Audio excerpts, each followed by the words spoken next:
Good morning, good afternoon, and good evening. Welcome to day 2 of the Brawl Stars Championship monthly finals for April. And coming on your screens real quick is going to be the Asia Finals. My name is Tridd, and this is Ark. We're going to be bringing you through our first match of the day.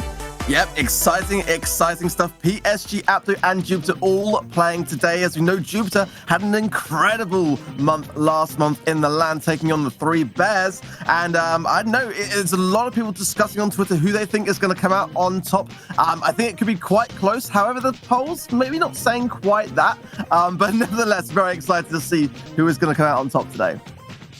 Yeah, so like I said, APDO, PSG, and oh, I've got a loss already. Jupiter competing from our 3 Asian regions, Southeast Asia, Korea, and APAC. So you can see here in our first lineups, we've got Jordan, Kudiace, Relay, and Saif. And then for APDO, coming from South Korea, we've got Moding, Woohyok, and Lil Giant.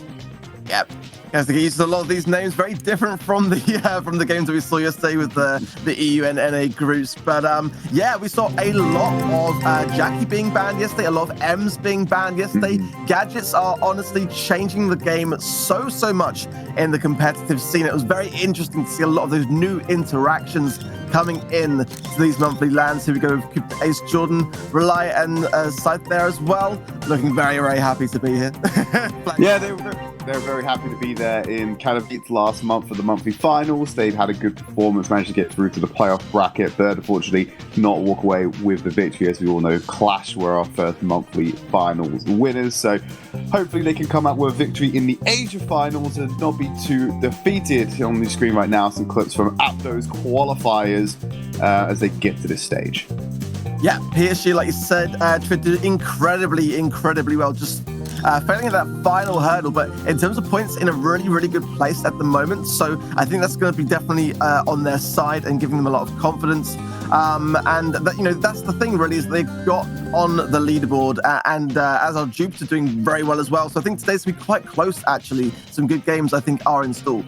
Absolutely, and I think one of the reasons that we're going to see some great games, as we did yesterday, is due to the use of gadgets, which we've already touched on, and Jackie. And just like yesterday, we're not going to be seeing Jackie for match number 1. Turns out PSG Esports have removed her, and APDO have taken out M. So the 2 brawlers you identified as being quite strong from yesterday, not going to see him in this first matchup, Ark. Yeah, definitely seems that my predictability is on form this morning. Definitely those 2 brawlers in particular giving a lot of hassle in the pro scene. First up, we're going to be going to Heist and Pit Stop, which is actually a really good map for Ems, and Jackie as well, being such a new brawler into the meta. A lot of teams choosing to avoid coming across her. I don't know whether it should be my personal pick on Pit Stop, but Ems is very strong here, so shut down straight off the bat.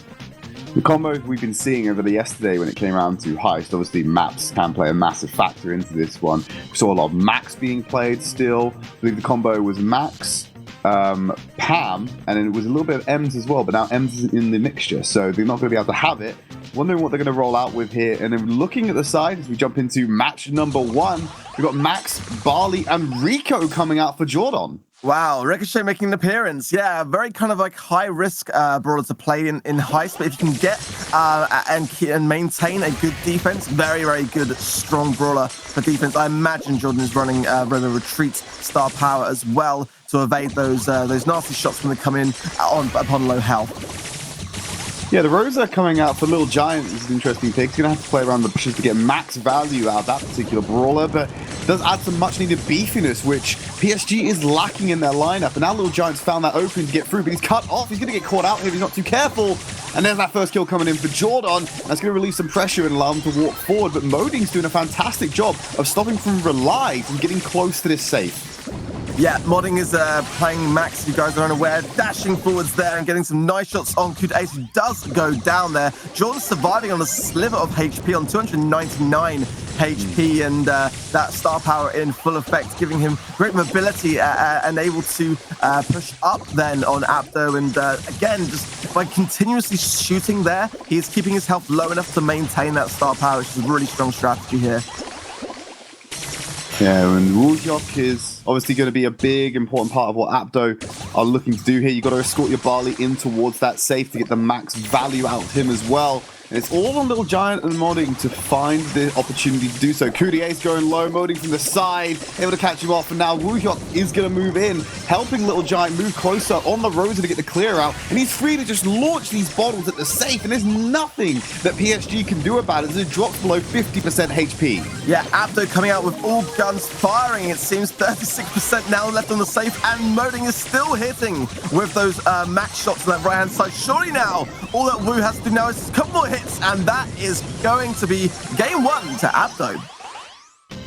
That was incredibly dominant by APDO to be able to get Woohyuk into that position where he could just keep firing, keep barraging damage onto the safe. And when you've got Little Giant in your face with that beefy Rosa, and you have Modding off to the side on max with the damage output, you're going to really struggle to get to Woohyuk and shut him down. Yeah, for me, I really like this performance from APDO straight off the bat because on Twitter, the polls are saying that PSG are going to be victorious today. I think on Frank's Twitter, the game lead for Supercell, 75% of people are thinking that PSG are going to do well here today. So APDO have to be putting a lot of pressure on very, very quickly to try to kind of like break down that mental barrier there for PSG. The loudest voices aren't always right, Ark, and that really works against us as casters, but it's certainly a fact when it comes on to Twitter. And, you know, people may be backing PSG because they've rallied the hearts of the audience, but doesn't necessarily mean they're going to come out with the W here. APDO looking pretty strong in game 1, but it is very early days in this match and in this game of round robins. Absolutely. And also, you know, sometimes people tend to, you know, sort of like maybe look down upon the person who is lesser known. As we saw PSG competed last month, this is the first time we've seen APDO in this competition. And for me, a really, really strong start. I like the comp. It was kind of like a bit more aggressive, I felt. And, you know, those more defensive brawlers like the Ricochets were unable to deal with those tankier brawlers like Rosa, especially when she pops her super. It's a really hard thing to shut down. So maybe some adaptations coming out here. The Rosa might have demand an answer from PSG Esports as we're getting ready to jump into game number 2. To remind you, the format is a best of 5 essentially. So we're gonna have 5 maps played or up to, and you got to win 5 rounds on each map to claim it as your own. In terms of the format over the course, it's a single round robin, so every team will play each other once. The team that has the highest points at the end of the round robin will be declared the Asia final winner. Let's jump into game 2 and get back into the action. No adaptations coming out, so PSG are confident with the composition they're rolling out with, Ark.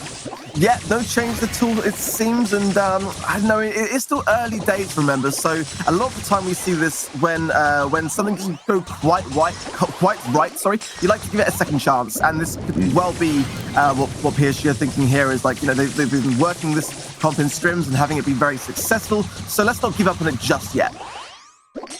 Able to push PSG back into their spawn, and Woohyuk able to move forward enough just to get that first tick of damage onto the safe. Nothing substantial, but it is the first bit to go in. Modding's going to rely, or go on to rely, shall we say, with his super. Coudier's returning to damage counter-attack. Woohyuk is isolated here. Going to have to throw that last call out just to make sure he gets something from his missed position. But now PSG are able to press up and try and get some damage of their own onto the safe. Yeah, I like this from PSG. Much better than the previous game, a bit more working as a team, working as a unit, being united in that sense. And yeah, APDO looking quite low on health now, going to be pushed back, I imagine. And this could be a good chance here for PSG to get some damage as they are a little bit behind at the moment by about 10% as Coudier's actually goes down there. And that is going to push APDO a bit more forwards. And PSG now looking not as strong as they once were about 20 seconds ago, Tridd.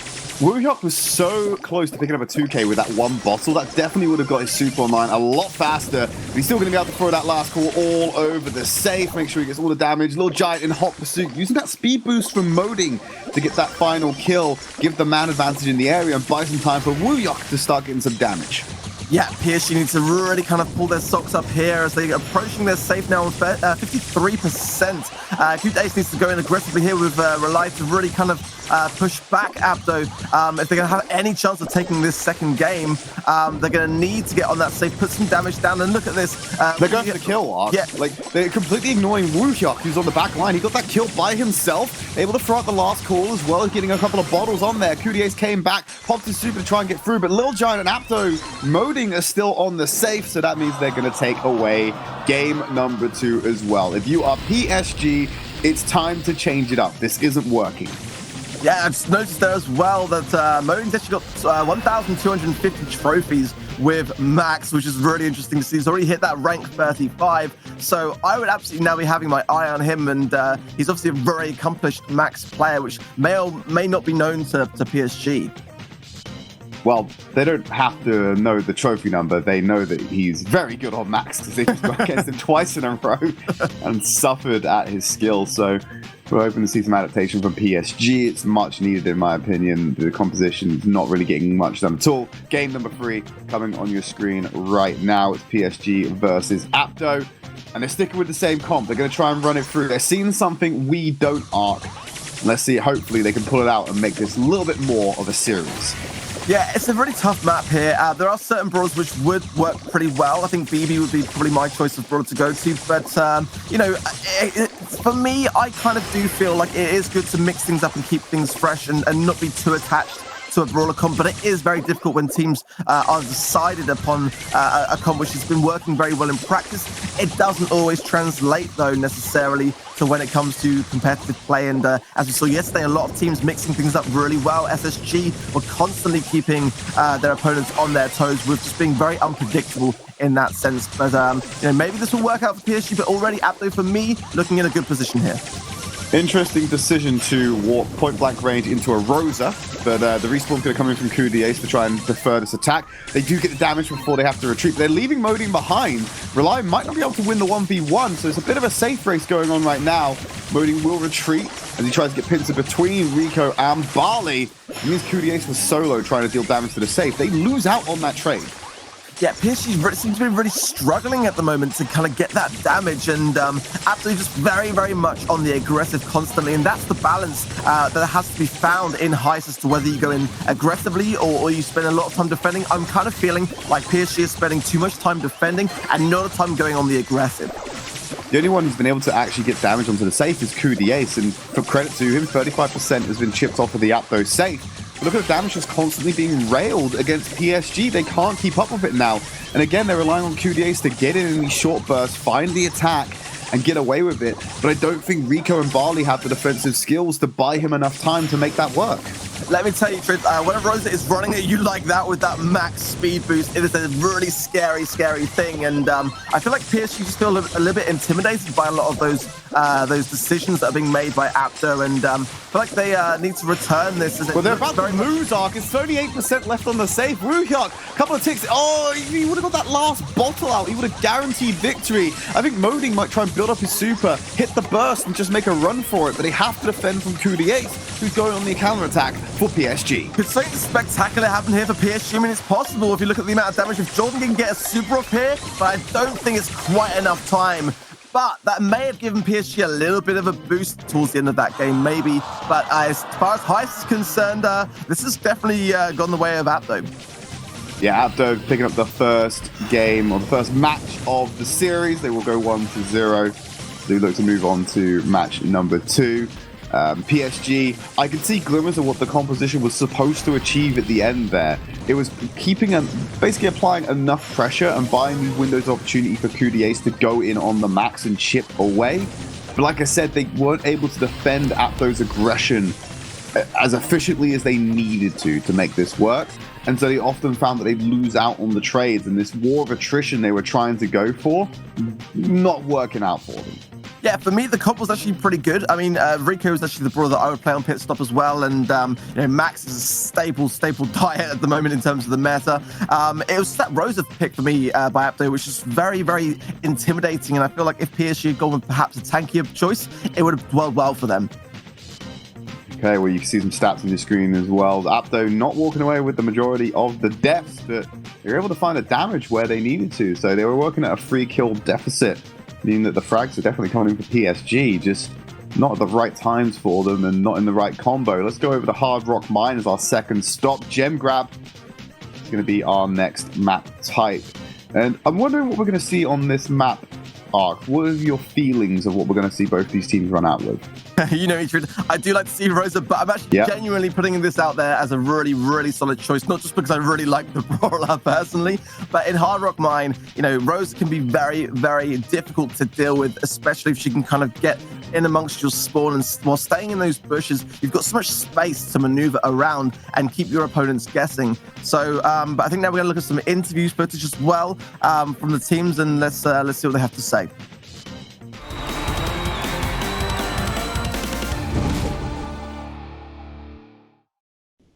What are your team's greatest strengths? I would say that our greatest strengths are the ability to receive criticism.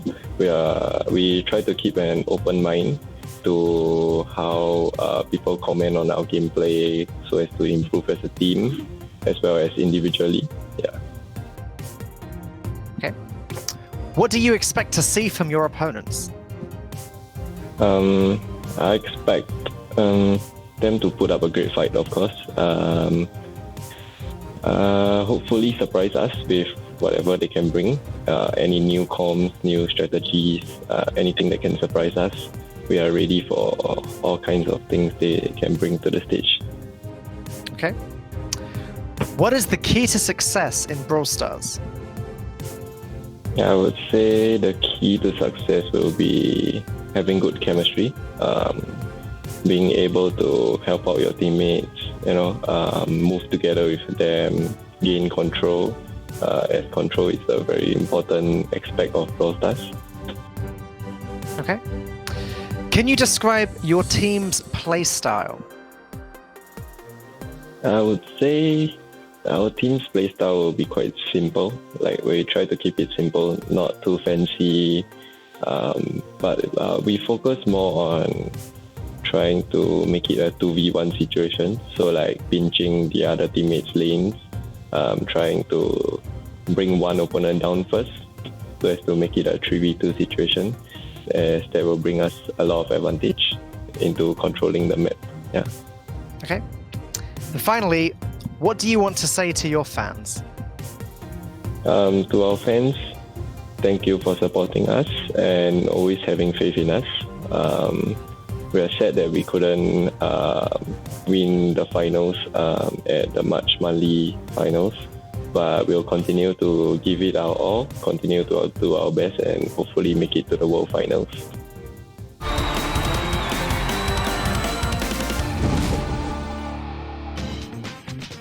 So you had it. We had some words from PSG there. Falcone doing the interviews and picking up some insider knowledge from the players themselves. Always good to see. Just having a brief pause. As you noticed at the beginning of the series, there was some technical issues there with the connectivity. Just making sure that everything is okay before we move into match number 2. Like it resolved itself through the first match, but always want to make sure so we can bring you the most competitive play we can. Absolutely, absolutely. And if you missed the bans as well, the bans, just to remind you, are Ems and Jackie. We will not be seeing those two brawlers being played here on Hard Rock Mine or any of the maps that follow. Mm-hmm. Just won't be allowed in that one as well. So PSG versus APDO. This is a showdown between SEA and South Korea. APDO coming out with quite a dominant start against PSG, and we put a lot of that on the Rosa pick that was able to bully PSG before they could even get anything set up. We're moving on to Hard Rock Mine as our next matchup as soon as we can get the players into game. We expect a little bit more Rosa to be coming out in that matchup, but what else are we going to have accompanying her?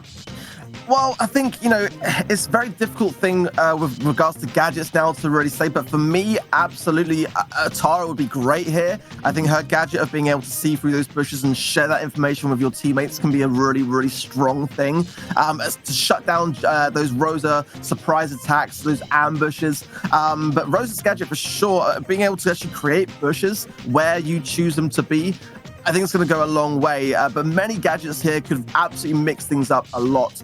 Jeans we saw yesterday, very, very dominant. M's being banned left, right, and center for exactly that same reason. So a lot more options available to pro players at the moment as a big thing with regards to gadgets. Yeah, Tara's been an oppressive pick. Purely because of, well, they're already strong, but the gadget, they're having that insider knowledge of where they're hiding in the brush. When comboed with a Jean as well, as we saw towards the end of yesterday, it's been a lethal combo to catch people off guard, and especially in gem grab, where you're looking for one target in particular, the gem carrier. you're going to want to make sure you're able to find them no matter where they are. Could we potentially see Bo being played on this matchup? We saw a lot of Bo play yesterday. His new gadget, the Super Totem, with the supercharging, speeding up the generation of Super, has been fantastic to see as well. And of course, the star power allows him to have that enhanced vision within the brush. So he might be a strong pick here. But having a look at the composition, as we jump into this next game, we've got Piper, Jean, and Penny for the side of PSG. I think this is a really kind of like old school comp being run here by PSG, but Jordan, however, is a very good sniper and coming straight out the bat with a two-piece there on Modi. He does go down and continuously bullying here, jumping away as well, just to make sure that those 3 gems in that early pickup stay safe. But yeah, I mean, for me, Piper is a bit of a high-risk brawler to play as gem carrier here, but Jordan making it look very easy to give him another takedown. Definitely controlling that middle very, very comfortably here for PSG. Yeah, that wide open space you have to go and commit to get those gems. He just takes them down. You can't escape. You feel the burn as soon as you go in. Walks forward, blows up some. Oh, he doesn't actually touch any of the cover, but it does get him back to safety with his super. Little Giant is isolated in the brush. They've actually lost track of him. Coudier's going to walk around top of him. He's going in for the gem carrier. How have you let that happen? Little Giant's going to get away with this one as well. Look at that. He's able to walk out with Moding. He's been able to heal him up as well. That's a fantastic run and grab from Little Giant and the rest of APDO. And this is what I was saying about Tara's gadget being so strong here. Psychic Enhancer would have actually been able to share that information with the teammates for them to know exactly where the Rosa was lying in those bushes. And actually, but one thing to remember with Rosa's gadget is that by placing those bushes on that right-hand side, as you can see, actually would provide Jordan more power as he is running ambush, which is a really, really strong star power for Piper to be able to hit shots more effectively. So actually, but now with the countdown, the pressure's now on for Jordan to get this takedown here, and I think he's going to lose the 1v1 here. It does go down. They're not shying away, Ark. Little Giant was like, all right, come fight me then. Hit in the brush and let them walk right into the point-blank range of this Rosa. And now they've only got one person to try and contest them realistically. APDO had a very shaky start, but they flip it back round to take away game 1. Yeah, I felt like PSG, for the most part of the game, in a lot of control, but where the problems lied and where the scene started to unravel was when Jordan was pushed aggressively again by that Rosa pick that I keep mentioning. And I kind of feel like PSG needs to consider, as they do often play a lot of aggressive brawlers, but today seem to be a little bit shy towards doing so. Well, we'll jump into the next game as soon as we can. Keep the action flowing, but APDO yet again seeming incredibly dominant on this second map. Of course, the difference maker I'm hoping to see in this series is adaptation from PSG. Not to be stubborn with their composition, see if we can see some flexibility and deal with them. Although, that being said, if they were just a little bit more conscious of where Little Giant was on this Rosa, I think their initial game plan would have worked out for them. It was working great. Jordan was absolutely popping off, hitting really consistent shots, getting lots of kills, and keeping those gems. It was just in those moments of not having his super, not being able to retreat away from those aggressive Rosa plays. Wow. So Woohyuk's gone on a Mortis, so we don't see this a lot. He's onto the back line of Jordan already, in and out with the damage. And he's going to be able to get up in front. PSG can't even get set up right now. They've had to back away from all of this pressure. And Lil Giant still taking the fight to Jordan, keeping him right in the spawn room. It's a really, really smart strategy. If PSG are going to be running Piper, and you've got all that aggressive brawler combinations being put together by APDO, this makes absolute sense. Shut Jordan down. He was doing so well on the previous game, and running Mortis here is very daring. I love this from APDO. I've got to say. This is amazing. So Lil Giant is compacting PSG together. They didn't even need to do it then, but Woohyuk can get maximum value out of his damage when they're all condensed, because he can hit through multiple members of the PSG team. And Rely can't even get out of the spawn room. He's going to go for the 2K. He takes a 2v1 and he gets away with it as well. The Mortis pick. It is a rare sight, but it's fantastic to see as APDO have already secured those 10 gems. Oh, it's fantastic to see. Mortis is one of these brawlers which doesn't really tend to get much pro play action because he's so high risk, but look at this APDO making it look so easy and being very daring in the process, and he who dares Tridd wins. Yeah, exactly. The high risk paid off for APDO. They're able to take game 2 even more dominant than the first one, and they are at set point.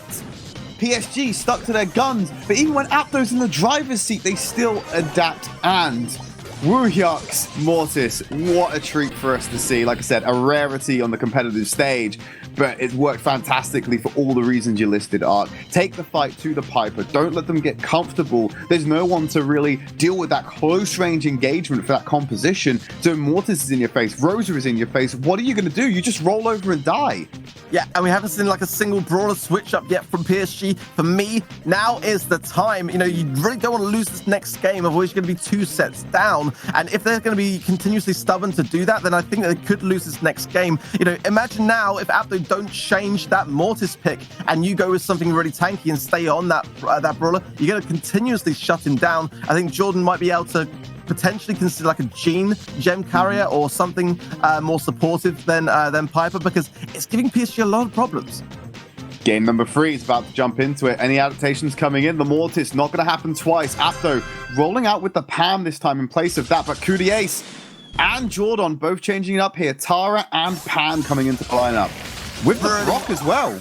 Yeah, I think this is a great strategy from PSG, and what they should have been doing a while back is just trying different things out, looking for holes in the APDO strategy. And there you can see Cudi Ace using that Tara gadget there to kind of seek out and know that location of the Rosa. So importantly down. I mean, it survived on 4 HP, that interaction. Great pull by Moaning as well, keeping him alive. Amazing plays for APDO. Able to keep the Little Giant safe because they were obviously trying to creep around the terrain to finish him off. Incredibly low HP. He's going to get in the face of Cudi Ace, pull out the damage. He pops his own shield as well. Jordan might be under the pressure right now.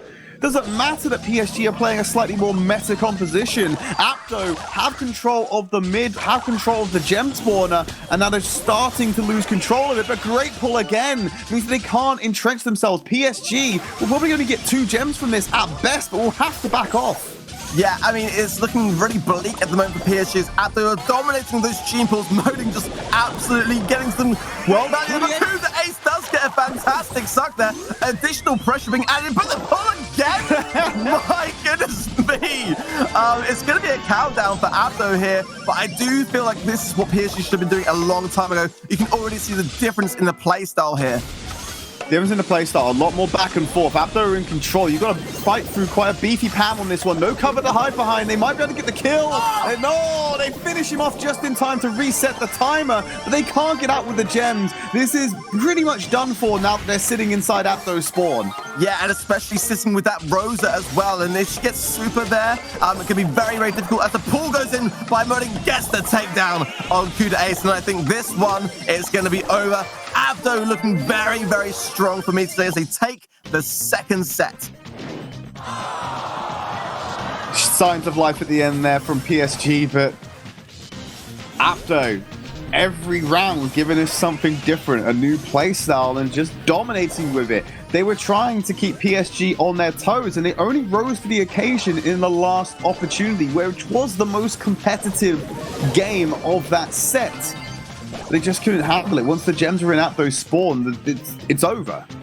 Yeah, and for me, the thing that's been very consistent with this theme here so far is APDO been constantly playing Rosa. And I feel like at the moment, PSG haven't really been catering around that brawler pick and trying to shut it down with a really strong hard counter and just be generally flexible around those brawler picks. But here we got some map stats for you as well. The damage dealt by APDO and the amount of kills and deaths. Actually, not a bad kill-death ratio, if you look at it that way. And, you know, I think that, you know, it goes to show the amount of control there that they've got because of those brawler picks. It's definitely in their favor right now. PSG very much on the back foot and needs to come back now in Dribble. Perhaps this is a better, more game mode that's catered towards their playstyle, perhaps.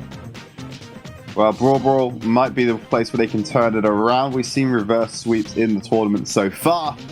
But I'm imagining we're going to see more Rosa potentially from APDO. However, PSG, they might go with the Jean Tara combo we see. So it's Jean Tara and Max. No, Shelly? Sorry, hello. What's going on here? That could be what they were looking for in regards to that kind of like Rosa counter that I was just talking about as well. That would work well if APDO had picked Rosa. Unfortunately, APDO are mixing it up as much as we saw teams doing yesterday and are not playing Rosa despite her being a really good, strong brawler pick for this map. keeping PSG very much on their toes and being unpredictable in that sense. Jordan's just playing PSG. Oh, gravity from Woohyok! I can't even finish what I was going to say. He pulls in two. This should be it already. And Little Giant with the pull seals the deal. What a great set piece by APDO. What I was going to say was Jordan's playing Shelly just because of the PSG skin, mate. That's what's happening. Oh, a bit of a troll, perhaps. A few little inner digs there from John, maybe. But nonetheless, a fantastic skin that was introduced into the game very recently. And what I'm surprised, I've got to say, is how quickly APDO are coming out of the gates here, despite the fact that they've got that momentum going for them, continuously getting great pulls there as well. I don't think that player's missed a single Gene pull either. Cubedate's now on the back, but needs to get some defensive. He misses the pull, but he won't miss that. Shelly, he can't clear out Reliance. There's one remaining. Shelly comes back, but the ball goes over the line. Woohyok scores again for APDO, and they will take the first game of Brawl Ball. I mean, this is looking like an absolute sweep here for me right now, and PSG now have got to be feeling the pressure. I mean, you know, potentially looking at maybe 2 more games of Brawl Ball, and this one's all over, Tridd. And Brawl Ball can go incredibly fast. The only time restriction is those 2 goals. So if you get them fast, you can end the map fast. So this may be one of the fastest series we've seen in the competition so far, not only for April, but also for March in terms of monthly finals. Yeah, I don't think, from memory, we've had a complete sweep before. We saw last week with 3 Bears and Jupiter. Jupiter able to get only 1 loss, but PSG are 2 games potentially away from being, I think, the first team in these monthly lands to have been swept. They need to really bring this back and bring this back now. Bring in the Sandy pick, Jordan playing Sandy there. Hopefully that will go their way, but we'll have to see, Tridd. So Lil Giant used Gene's gadgets to push someone out of cover into the firing line of Moding on this Max. You just need to keep an eye on Rely. There's the Sandstorm coming out from Jordan to try and sneak this ball in. But Woohyok's there with his gadget to spot them out. Still having to play with this ball. Great grab from Cudi Ace, but Moding not going to go down without a fight. Tries to get some damage in on that back line before dying and buy some time for this respawn to come in. Lil Giant has his super ready to go. He could turn the tide of this battle if he can find the right one. Super being used from Moding to speed boost the team. They're going for Rely first. They're trying to pin him down on the left-hand side. Won't get that kill just yet, so they pass off the ball as they look to recover for now.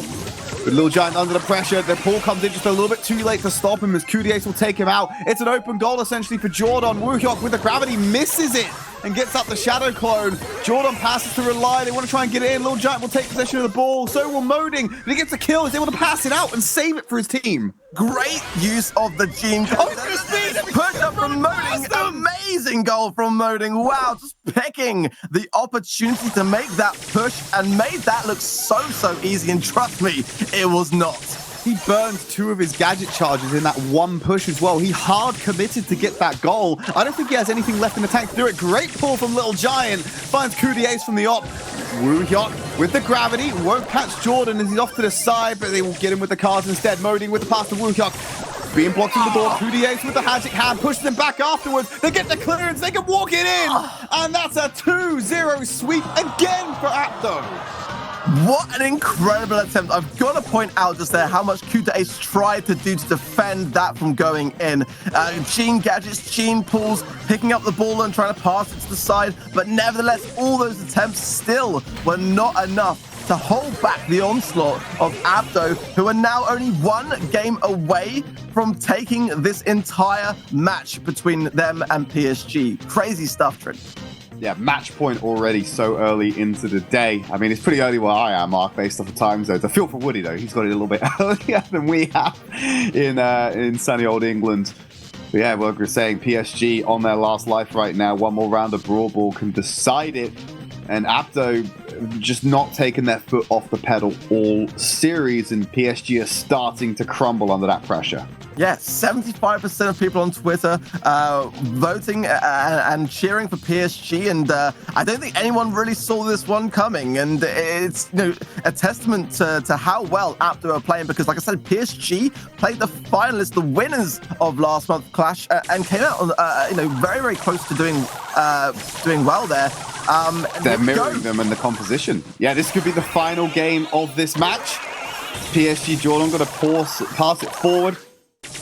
Trying to get chip damage for now. Moding has to play it slow. Great pull into Woohyuk, but he will take one with him. The gravity turns around. It's all gone Pete Tong for PSG as Moding can just run this in and take a 1-0 lead. One more goal will give APDO the win in this series.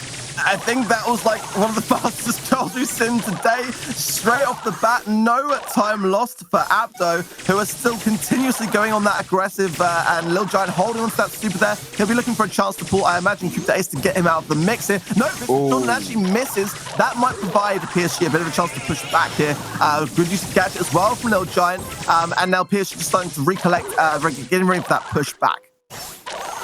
Ball's just in the center of the field right now. Moding doesn't want to step forward and take all that damage. There's supers on the board. They pull Wizard Hawk to begin with. Rely has the gravity to lock Lil Giant in place. The terrain will save him. The damage is there to save it. Moding's trying to escape. Jordan has the ball. Lil Giant, if he can stay alive here, this could be big as Woohyuk will come out for the defense now. Won't catch Jordan, but will at least be another body on the floor to stop him from going in the goal. Yeah, almost a great opportunity there for PSG. She's unable to end the goal. Fantastic pull there. Gets the takedown as well. And that should provide a bit of a chance for APDO to push back here. If they can get Coop Ace down, it'll provide them a really, really good opportunity to get this final goal here. But PSG still holding on. If nothing changes, great pull again by Coop Ace there, as PSG could be in a position now to score. If Jordan can say anything about it, right straight to Wilkinson, he does. And finally, PSG is starting to get themselves back in this game, but is it too late? Might be 40 seconds remaining. A draw will force it out to overtime. Gonna pass it into the back for now. Great pull on to Rely. Will pull him into the back line. But Jordan answers back with a kill of his own, so it's not a total loss. Rely actually turned that composition around. PSG, they reverse sweep that fight, and Rely is gonna try and walk it in.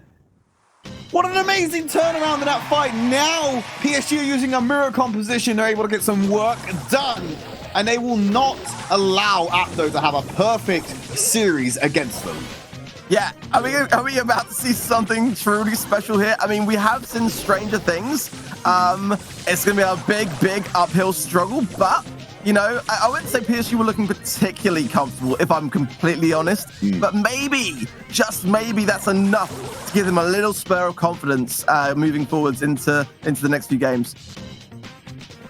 Well, it would actually be the ultimate reverse sweep to not win a single game in the entire series for the first half and then win all of them back just to make sure you walk away with the win. We're into game number 4 of Brawl Ball on Triple Dribble. No changes to the compositions. They're comfortable with what they had. Nice little pass to Little Giant. Nearly had the inside track on that goal line. Moding swept away Coup the Ace. Jordan's at risk of drawing down himself. Great pull onto Rely, pulls him in. They've cleared everyone off the board. One respawn will come in from Coup the Ace. The Woohyuk's there. They're waiting for the invulnerability to push away. Great use of the gadget. Trying to stop Woohyuk from getting it in. A valiant defense from Coup the Ace will save them from scoring or conceding that first goal. Look what a dominant force now Gene is in terms of a really, really strong defensive stance when it comes to Brawl Ball. The gadget knockback, the pulls, all those things. And honestly, credit to Kudos, although he gets pulled and taken down very quickly, is playing fantastic Gene at the moment. And it's just fantastic to see now, though. APDO in a great spot here. John struggling. Moding. I mean, that's He's again. He's done it now. The bounce back, he was able to catch it on the rebound and score that goal. Both of them burning gadgets in that play. One more goal to seal the deal. An amazing start. They delete Rely, give themselves a man advantage as they press it off to the side. Coup the Ace is incredibly low. 500 HP, one shot from any of these who get it. There's the card from Woohyuk to find it. The gravity is there. Pulls it together. He slots it between them. What a madman. Woohyuk will seal the deal, and the series goes in favor of APDO. Wow, I mean, what can you say? I mean, APDO was so aggressive here today. It seemed like everything that PSG tried to do to defend all those opportunities just wasn't enough, despite being played fantastically well. I don't think there's really anything I can criticize with regards to PSG and their technique here, but APDO, so aggressive, so strong, so consistent, and that's why they won against PSG today. A play so great, it physically broke my voice. He slots it between them when they're being pulled in, and there's like the micro stun of when you're pulled by the gravity that stops you from interacting and catching it. He just slotted it in there. damage output from PSG was strong, but the kills and the participation in this series absolutely not there for them. APDO have made a case for them walking away with this Asia final. They will take a break. I believe they are our third match of the day. Before we go any further, though, let's go to Falcone and see how things stand so far. Wow, that final game, I mean, it broke Tridd's voice, and I can totally see why. It almost looked like the two defenders bounced off of each other as they were just trying to save that goal. But there you go. What a phenomenal performance from APDO. And though it looked like PSG were going to try and make an attempt at a reverse sweep towards the end, it didn't happen. APDO coming in new for the April monthly finals, really showing their worth here, taking down PSG, who did incredibly well in March and now have got some real catching up to do if they want to be in the money and in the points this month. But of course, that is just one game down and two more to go in this group. We are going to move on. We're going to give APDO a break. They've just been dominating enough. We'll just put them to the side. We're going to have a go at PSG Esports up against Jupiter, who you will remember did take down 3 Bears in the March monthly finals last month. These are two teams that we've seen quite a lot of in Brawl Stars history. But of course, as usual, I have a few little facts coming up for these guys. Let's start with PSG. When Coupe d'Ace was asked, what is the strongest team other than yourselves in this tournament? He said, PSG Esports. I don't know if he fully understood the question there, but he then did go on to say that one of our biggest strengths is confidence. So I guess it does add up. Rely, though, a little bit less bolshy, I suppose. He claims that he relies on meditation to get him through the qualifiers. Probably quite a lot else right now as well. If we move on to Jupiter, though, now these guys all have very specific roles on their team, and they're all very interesting. Milk Rio, for example, is the life of the party. That's his role on the team, life of the party, which the strategy for the other qualifiers supposedly is to not let them use their supers. Sounds like a party pooper to me. What do you think, casters? Well, I'm not entirely sold on them being a party pooper necessarily, Falcone, but, you know, maybe when we go back to having LAN events, we'll find out about that after a show or not. Woody, what are you thinking? Are you a bit of a party pooper, or are you the life of the party? What's your own assessment on that? Well, you know, I'll let my actions speak for themselves, Tridd. I think that you guys could, tell them whether or not I'm the life of the party. But good morning to anyone who's joining me from out here in the Americas. It's bright and early. Actually, I'm not even sure it's bright outside yet. No, it's not very bright out early. there for you. Yeah. But what a first match to start things off. APDO really kicking it hard, especially in Brawl Ball there at the end. They might have dropped one single game, but wow, really shaking up expectations. I know a lot of teams expected PSG to be dominant here, so we'll get a chance to see them later on. They're actually going to be coming up next against Jupiter, a team that did really well in the previous month. Yeah. So if you just didn't miss our bans there, it was Jackie who got banned out for the side of PSG, and it's Jupiter who decided to ban Max this time around. So we are going to be able to see Ems in the mix, who's been incredibly potent based off of yesterday's performance. But we'll find out as we jump onto our first map. Some assembly required, and it's going to be Siege to kick things off when we get round to it. I'm ready to do it, Tridd. I just have to make one little quick comment on these bans. It seems like the teams tend to ban the strongest brawlers in the game. And I kind of wonder why they do that instead of maybe trying to become really good with those brawlers. And then maybe if their opponents expect those brawlers to get banned, they could, get a little bit of an upset jump on them. What do you think? Maybe there wasn't a logic behind. I mean, we saw a little bit of that in the March finals where teams weren't banning Mr. P when he had just been released and was a little bit dominant in the matchups. I think we only saw a couple of Mr. P playtime. Mr. P, based off of yesterday, is useless now when it comes to competitive level play. They just weren't able to find value from him. I'm a fan of banning whatever's strong right now. If you don't want to, if it's uncertain and you don't think you can match up or take the risk, then ban it, remove it, play what you have good experience with. But I agree with you, there is opportunity there to try and catch someone off guard and go for more targeted bans against teams. I think it's very hard to do so with the rotating map pool we have, that teams aren't going to be entirely familiar with what signature heroes and signature compositions are going to be played by certain teams. Well, that's definitely the sort of scouting skill that you would expect to see develop over the course of the season. Of course, this is just the second month of the Brawl Stars Championship, and we are building up to a crescendo at the end of the year. The World Finals is expected to be an explosive match between the best teams in the world. In order to determine which teams compete there, though, we have to take part in these monthly finals. We get a chance to find out which teams will accumulate the most points. Been very exciting so far. We had an awesome day of competition yesterday. If you missed that, be sure to check that out on our Facebook, YouTube, and Twitch past broadcasts. You can subscribe to the social media channels here if you want to continue watching these shows as well, and we hope that you will do that as we continue through the competition.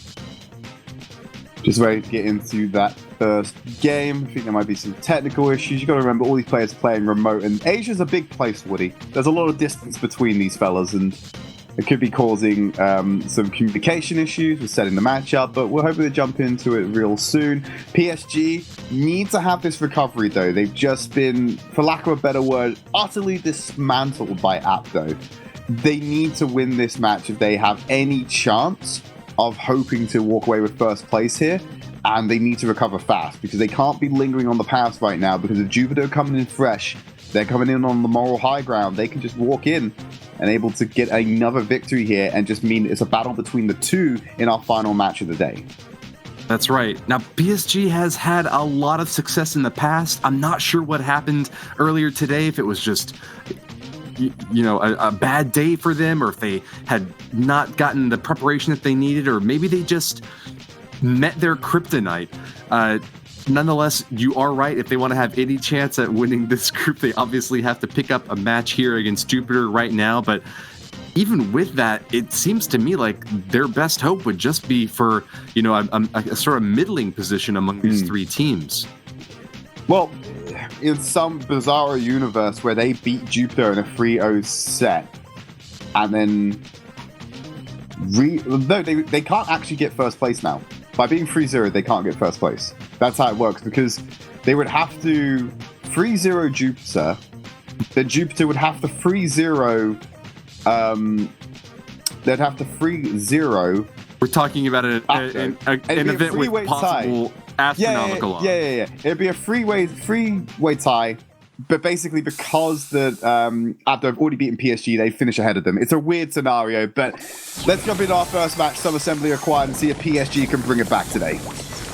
All right. Contesting the center of the arena, a few lucky bolt spawns here for our team on top. Jupiter is going to have the bolt advantage, and it looks like they will be able to spawn the first siege bot. Advantage for them as they'll start to gain momentum and start things off. A nice pull by Tensai, just barely not able to get that kill on Rely. Yeah, he's able to roll out. Did burn his super though, so he won't have to steal hoops and the additional resistances that come with that to try and fight against this siege bot. We will come in with the invulnerable shield off the spawn, so he'll be able to tank up a few of these shots and make sure that the damage against the Ike is non-existent. So great defense from PSG to kick things off. They've lost control of the mid, but they still have bolts in the bag, so this won't be too bad of a loss if they can wrestle back control early. Great pull on the coup d'Ace, who then turns to turn it around with the M's, using his gadget to clear some space. Rely going to take the engagement, try and shut down the bolt, pops his gadget to get that kill at the end there. But Jupiter managed to climb back and get these bolts in the bag to make sure they're still contending with PSG. Yeah, that's the optimal point to use your gadget like that. If you are Daryl, you want to get that last shot off before they get out of range. And if you're out of ammo, you can't wander into your opponent's Ike perimeter. You definitely got to get that shot off immediately. Well done to him there. But on defense now, they're doing their best to keep this bot off the Ike. It looks like they're going to get the value there. Take a few swipes from the Hyper Bear, but PSG is still at it swinging. They've got a 3-bolt advantage and are contesting control of the middle of the arena. This last siege will determine who wins, Tridd. Great use of the super there by Hagego just to try and move them around the side and stop them from getting the angle to get the shot. Rely going to opt into the fight. Tensai clearing some space with his gadget. Make sure they've caught up in bolts yet again. Make sure they're still competitive. Kudiace goes very aggressive to try and shut down the bolt collection and will lose his life for it. And he managed to get a no siege. This is actually big for PSG because they have an option to get back into the match. They can find the damage, but Rely having to use his super call, and he gets away with 85 HP, Woody. He's not to be pulled into that area. But in the same vein, PSG are really struggling to find any damage onto the Ike. They have 5 seconds remaining. I think they're out of time to find the impact they need. So Jupiter will walk away with game number 1. Tie goes to the team that's in the lead, and that was certainly Jupiter ahead on that Ike damage from those first 2 big siege spot pushes. They did all that they needed to do to keep PSG from getting that big heavy at the end of the game. Congratulations to them. You gotta, send your hats off. I think that it was really evenly matched on the kind of tit-for-tat individual tactical gameplay from these two teams. They just got a few more lucky bolt spawns off the bat, and we're able to use that momentum in order to push through the first 2 siege bots and get a little bit of damage in, at least enough to win the game. But I think that was a much more evenly matched game than we saw in the previous setup, and I expect to see PSG come back in full force in the next one. But that doesn't bode well of your Jupiter, though. You want to have dominance against PSG as well, because you know you've got to play against APDO next. And if you're on level playing field with someone who just got absolutely rolled by APDO, that's got to be playing on the back of your mind that maybe you might struggle against them as well coming into the next matchup. Perhaps, but a win is a win. You're not going to be disappointed with that last game at all. If you're Jupiter, you take them whenever you can, and you just go one game at a time. Jupiter is a team that is, I would say, a bit more cautious. They're consistent. They don't take many risky plays. They believe really strongly in each other, and they know that if they can just keep their heads level, that they'll be able to power through even the toughest of situations. Well, game number 2 here. We're going to walk forward now. Kudiace in the middle. Bolt spawns. Going to be picked up by Jupiter to begin with. PSG have got one for themselves as well. That early lead is there. And they're going to get that nice kill with the magic hands. Bolt advantage in favor of Jupiter. And there we go. Level 2 siege bot. Yeah, once again, just getting those early bolts, taking control of the mid, and I think the MVP at the beginning of this match anyways is going to be Tensai for sure. These are some really amazing pulls that he's able to pull off, if you'll excuse the pun, and being able to get a 3v2 this early in the game is essential toward gathering more bolts.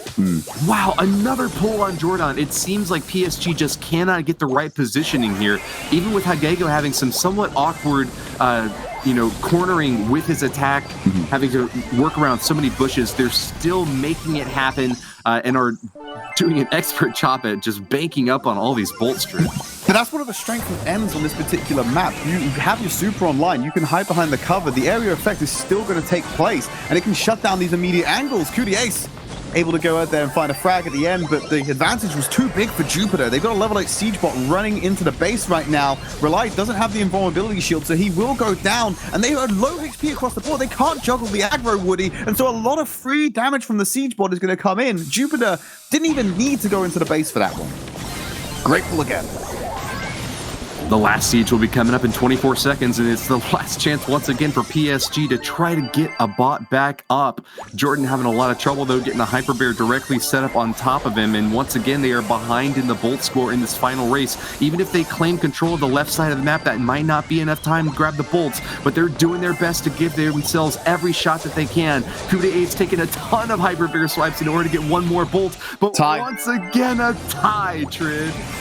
Unbelievable. Yet again, though, the advantage still in favor of Jupiter, which means PSG need to find a way to get onto that Ike and start sealing some damage, and Jupiter can play full defense, have all the resources available for them. Great pull to Kudiace, brings him in too early, and the Ike will end up taking him down. 8 seconds remaining. Rely hasn't got his super to charge and close the gap, and he's been taken out already. They can't touch it.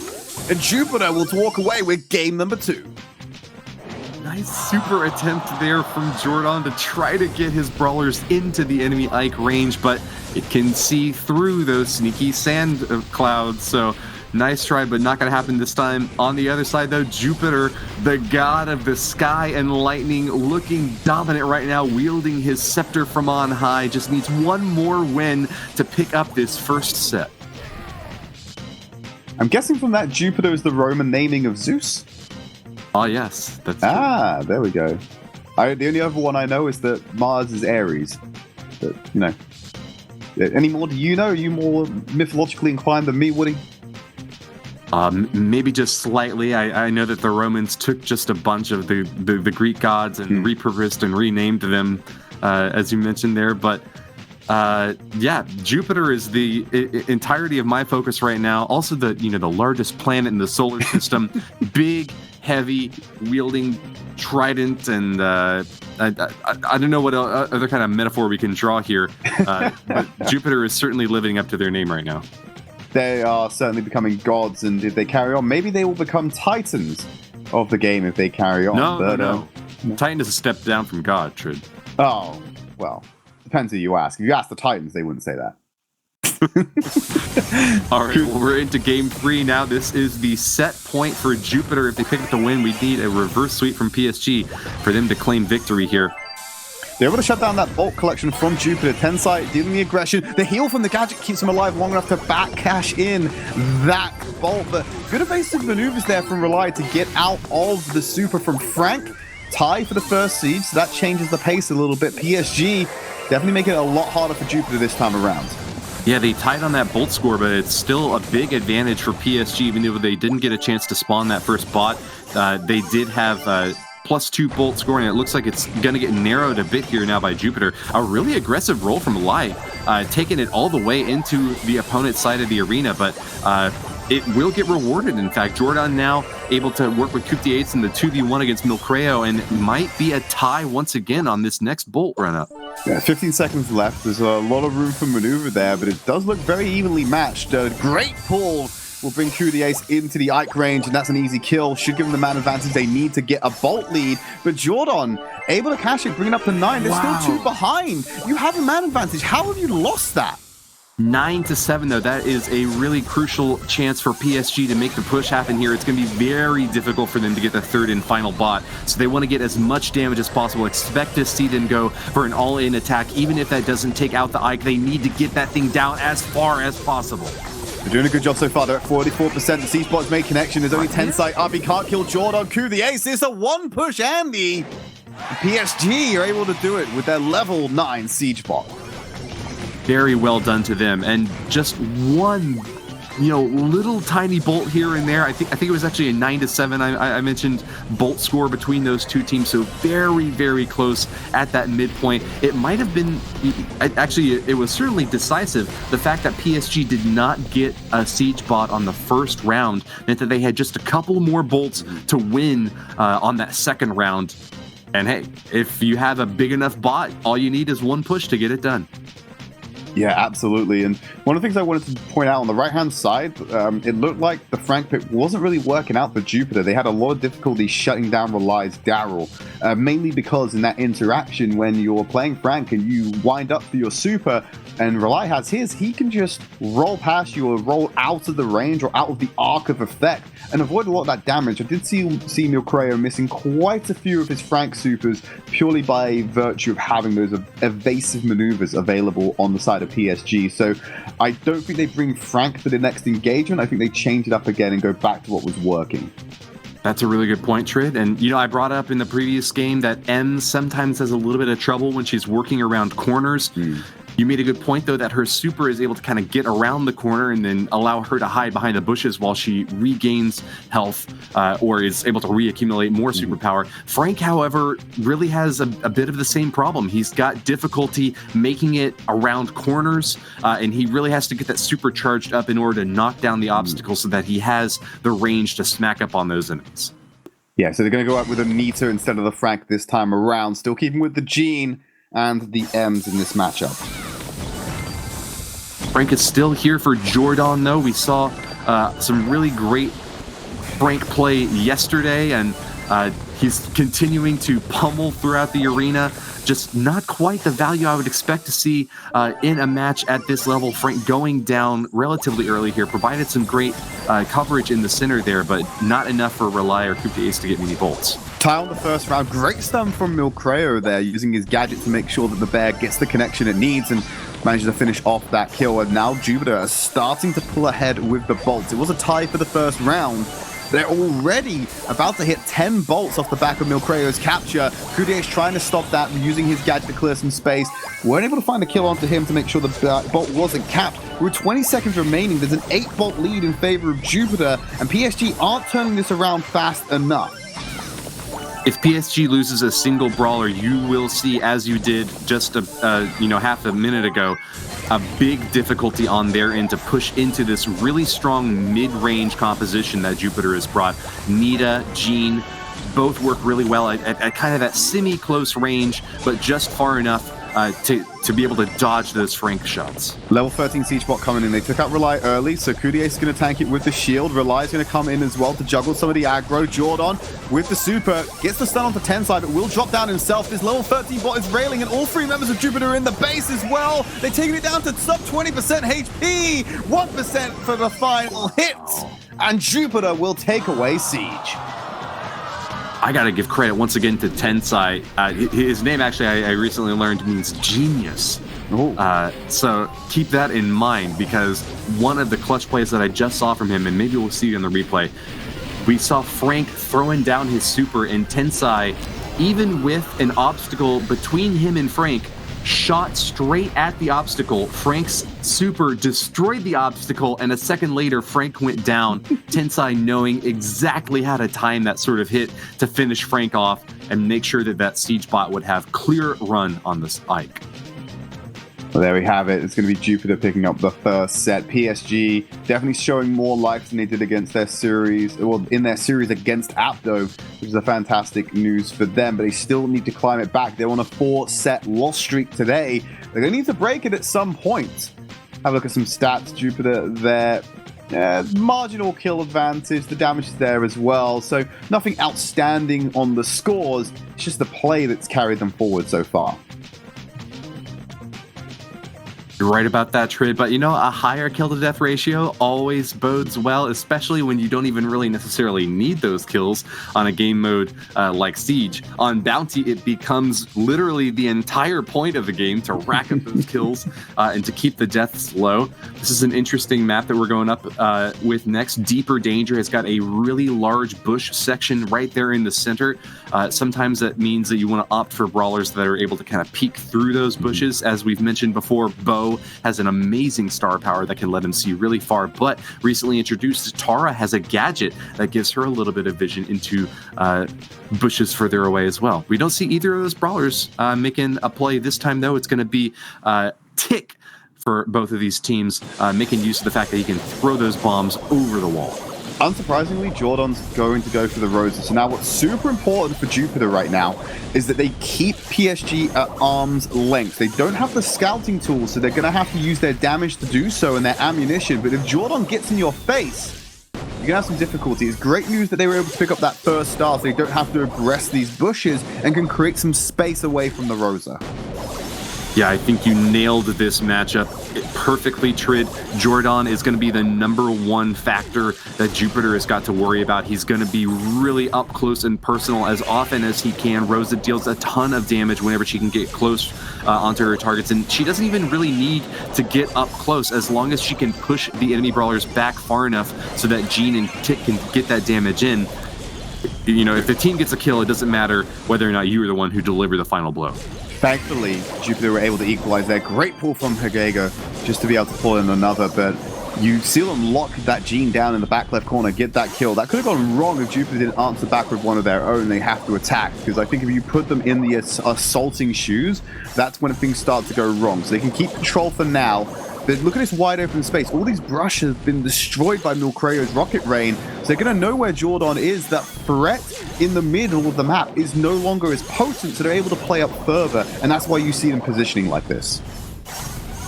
Advantage still for Jupiter. Not much of any kills taking place just yet. They're both kind of jockeying for position, trying to stay behind the walls. A nice shot, though, from Milcreo. Takes down Cubdays, and that's a 7-2 advantage for Jupiter now with only 15 seconds left. It's coming down awfully close to the wire here.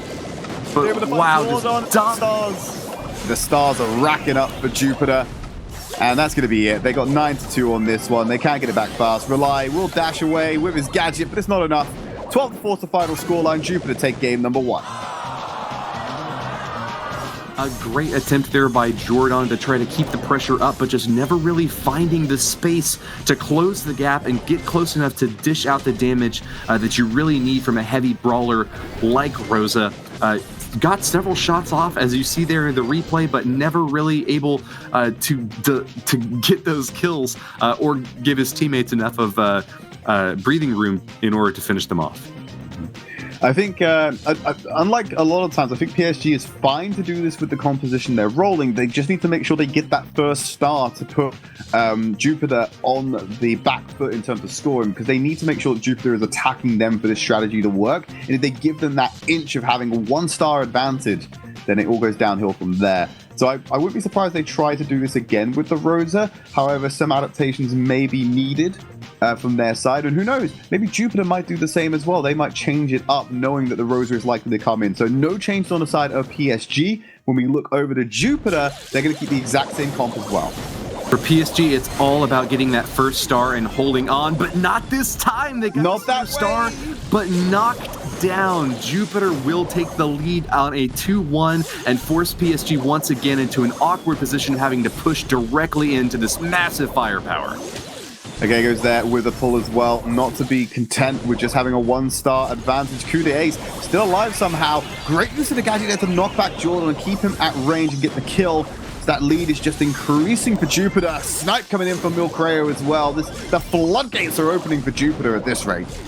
Even when it seems like everything is going right for PSG that could possibly go right, they just can't manage to nail that final shot onto Tensai out the back or keep Hagego from pulling them. A nice attempt there from Coup d'Ace to get a pull, but not just within range. Good juking and dodging from Hagego, and it's all because he knows he doesn't have to play up front and personal. They've got a 5-star advantage, and he's happy pulling back when necessary to keep the threats away. 6-1 in advantage. Jordan going in close. The head first is there to try and buy some space. He takes a lot of HP damage. He's able to get out alive. He's been sitting in the heels of Codemagic right now. 35 seconds remaining. He's going to get away though. Use the dash. That gadget coming in clutch to get him out of that one, Woody.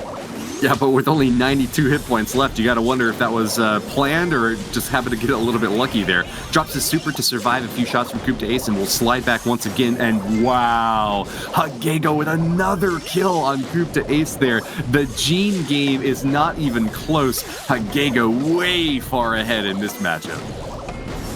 Milcreo getting close to those grenades, but with 7 seconds remaining, I don't see the kills coming in. They can get Hagego and get Milcreo as well. They might pull away with this one. The rocket jump with the gadget makes sure Milcreo stays alive and Hagego can keep the distance. So that's the game number 2 going the way of Jupiter. And this is starting to feel a lot like PSG's performance against APDO. It is, Tridd. You know, PSG might have been able to pick up the win there once in Siege and had a few close games, but Bounty is going definitely not in their favor, much more heavily handed toward Jupiter. You know, at the end of that last game, it seemed like they finally hit their stride, were able to get Rosa into the Jupiter spawn area, but at what cost? PSG just kind of slid back over onto the right area of the map. Couldn't get much value out of Rosa when those brawlers were so far away, and with time ticking out, it doesn't matter if you're retreating backwards or, oddly enough, retreating forwards and to the right. If you can stay out of range of that Rosa, you're doing your job as a backline attacker for Jupiter. So maybe we'll see the adaptation coming in for PSG. I mean, they did go for that early start to try and get the advantage, but obviously we know how that went. We saw Rosa being picked off nice and early as they try to escape. The incendiary was there, so was the damage coming out from the backline of Jupiter. They've changed it up though. They're going to go for Tick, Brock, and Gene. So they're going to mirror what Jupiter were playing. Meanwhile, Jupiter decided to go for the Poco, Rosa, and Gene combo. So they've changed it against PSG, and they're taking the fight to him straight away, Woody.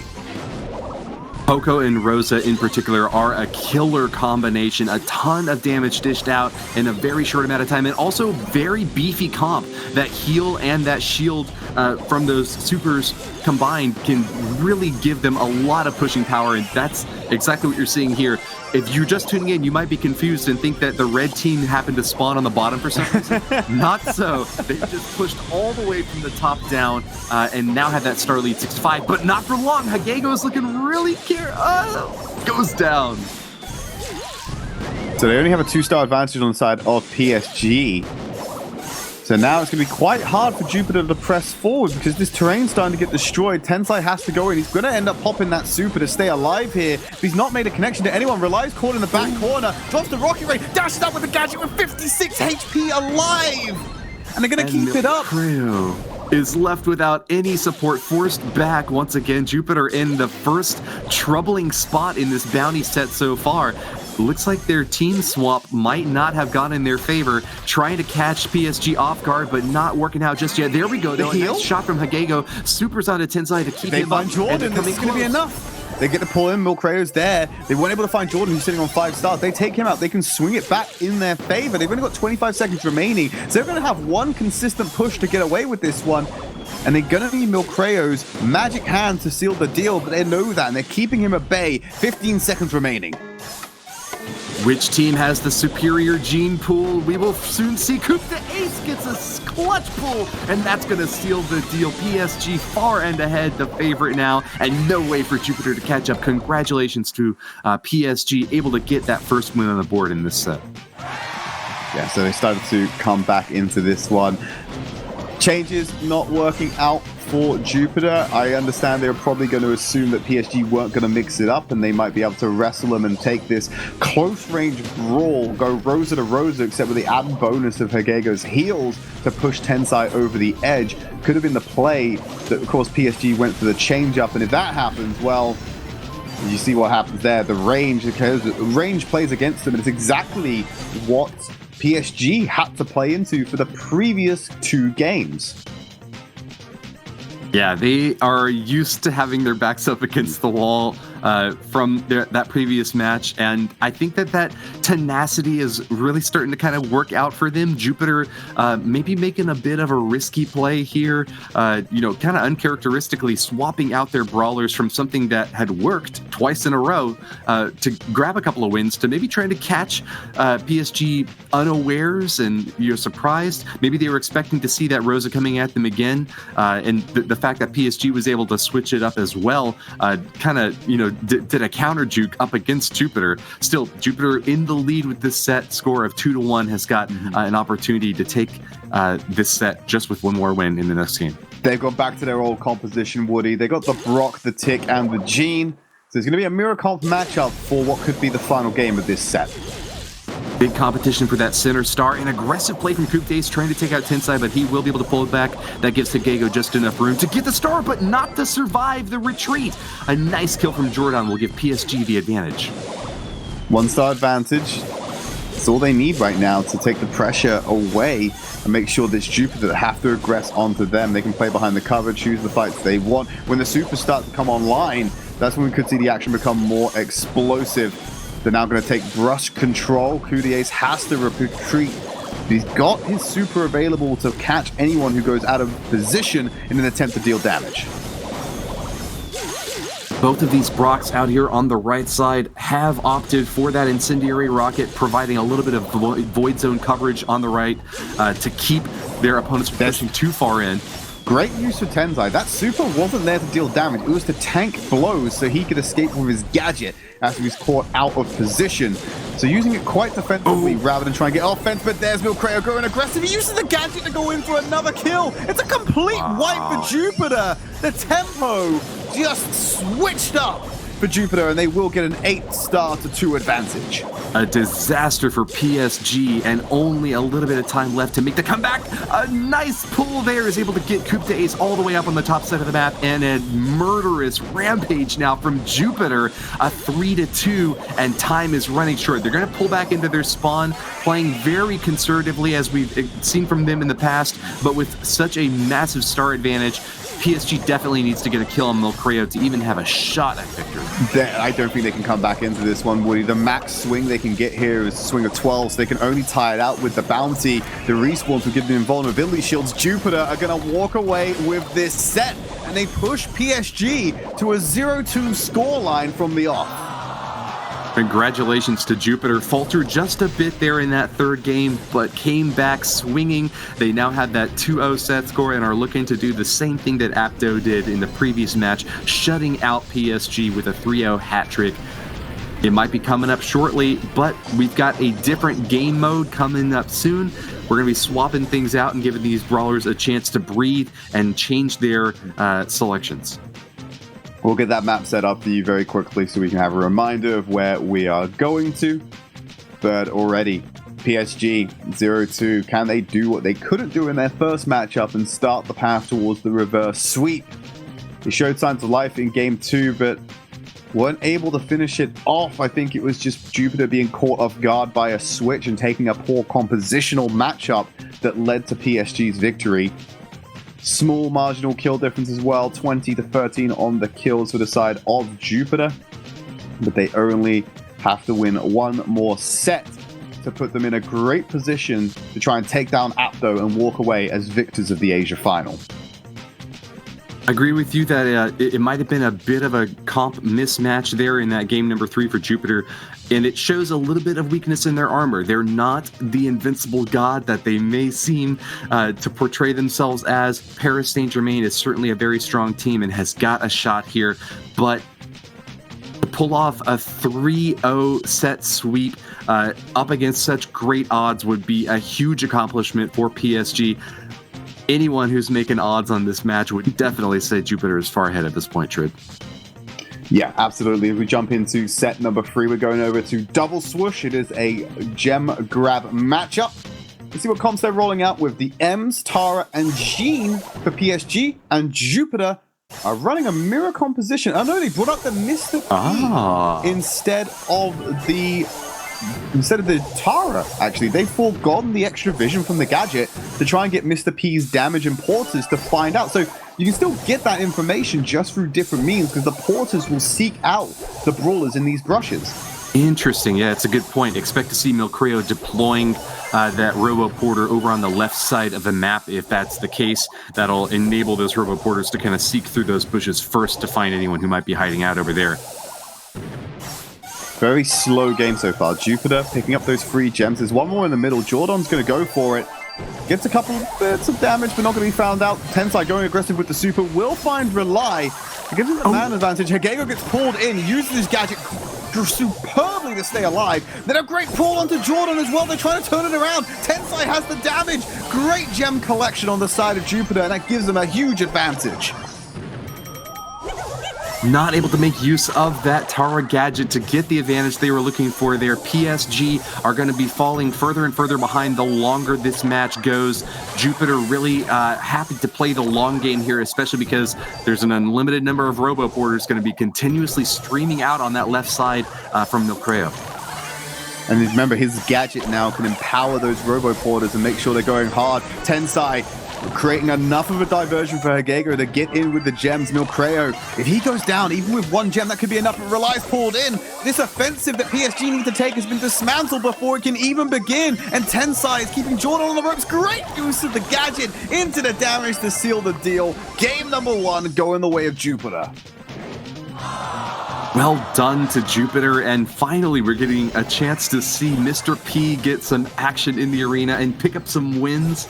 Yesterday was not Mr. P's day of glory, but he has come back and with great effect. As you mentioned, that Robo Porter seeking onto the nearest enemy, whether or not you're able to even see it, will actually give you a little bit of hidden insight into where opponents may be hiding in those bushes. You see that. So look at Tensai's sweeps. You mentioned how Tensai means genius. So he was on the left side of that cover, triggered his gadget. The Ark just clipped the angle enough to push him out into the other side of the cover. He, in one swift continuous movement without interruption, he just keeps walking onto that same side to meet and then deals that damage. So that was just a small bit of microplay I caught there at the end of the replay package, which really shows Tenside's understanding of the gadget usage with Ems right now. Yeah, those gadgets are pretty new to the game, but these pros have had a lot of time to practice with them and find the optimal use case. The fact that there's only 3 uses of a gadget per game means that you really have to wait until the best chance to make the most of them. And you really do have to make the most out of every little resource that you have if you want to pick up a win against a team that's so skilled to make it this far. Well, game number 2.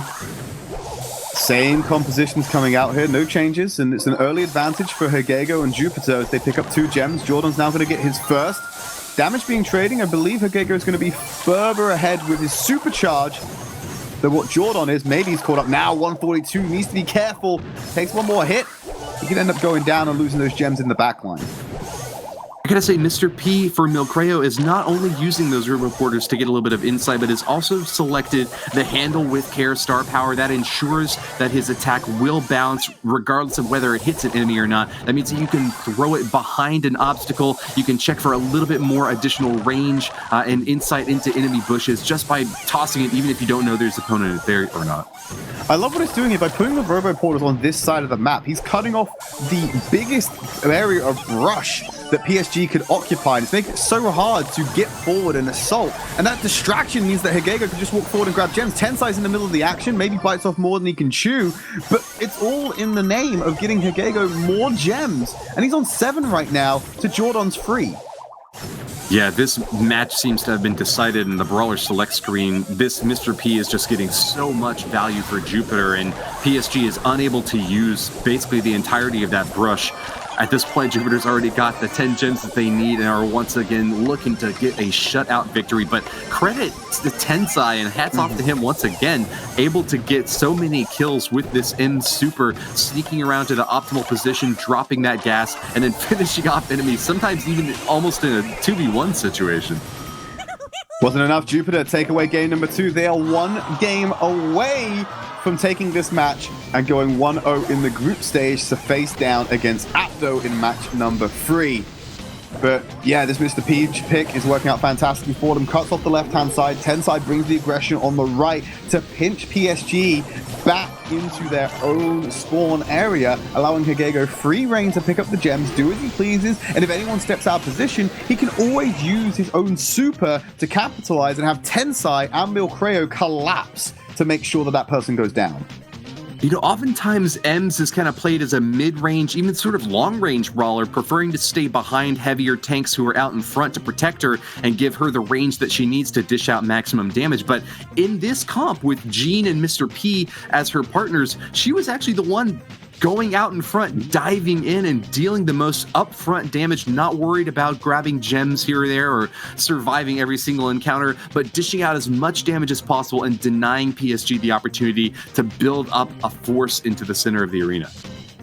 Without that force, you have no control of the objective, so you're never going to end up with a victory. We're getting ready to jump into game number 3 as soon as we can. Compositional changes, I think, have to come for PSG. They may want to take the Mr. P, might help them put Tensai at bay and stop him from playing so aggressively because they know exactly where he is, so they can get that free damage onto him before he connects. But no, they're going to stick with the same composition. Mirror again for PSG and Jupiter as we head into game number 3. This is going to be a tough call for PSG. They might not even have another comp that they've practiced, but it just seems like they've been shut out so handily in games 1 and 2. They're going to start using that Terra gadget much more aggressively to try to get additional insight into where those opponents are. And, you know, in a lot of MOBA games, being able to set up your totems and gain insight into the enemy bush area is the most important factor in the early game. And it seems like that's also the mindset that PSG is bringing to this gem grab setup. They're getting a few lucky gem spawns there in the center of the arena that's giving them a little bit of momentum to work with here. And it seems like they finally found their footing, Tridd. They have time to try and get something done. If they can get that throw reporter online, then it really does shut down the left-hand side. There it is. And another gadget used by Cooped Ace. Ooh, a chance to grab Tensai and the kill to follow up. Jupiter finally having a bit of a misstep here and giving PSG the opening that they need to grab a couple more gems. Even though they've done that, there's still no decisive lead for either team. 6-4 right now with an advantage for Jupiter that looks like it just cannot be dismantled. Yeah, so they're hoping to try and get control of this game right now. And really, they're looking for Jupiter to try and pull away with this one. Already 9 gems, and it seems like when everything goes right for PSG, they're barely able to survive. But when anything goes wrong, Jupiter capitalizes on that opportunity, grabs the gems, and runs all the way to the bank with them. This is the match point, and there seems to be no way for PSG to catch up. Jupiter on the defense now, holding onto those gems and cackling all the way to the bank. That'll be it. Jupiter takes the match over Paris Saint-Germain. There you go. Jupiter are going to be the ones that pull away with the victory. It's going to make sure that they're going to be going in with a 1-0 scoreline to go up against APDO in the final game of the day. And unfortunately, PSG will go out with a 0-2 scoreline. It's far from ideal, but unfortunately, it's just the way things are for today.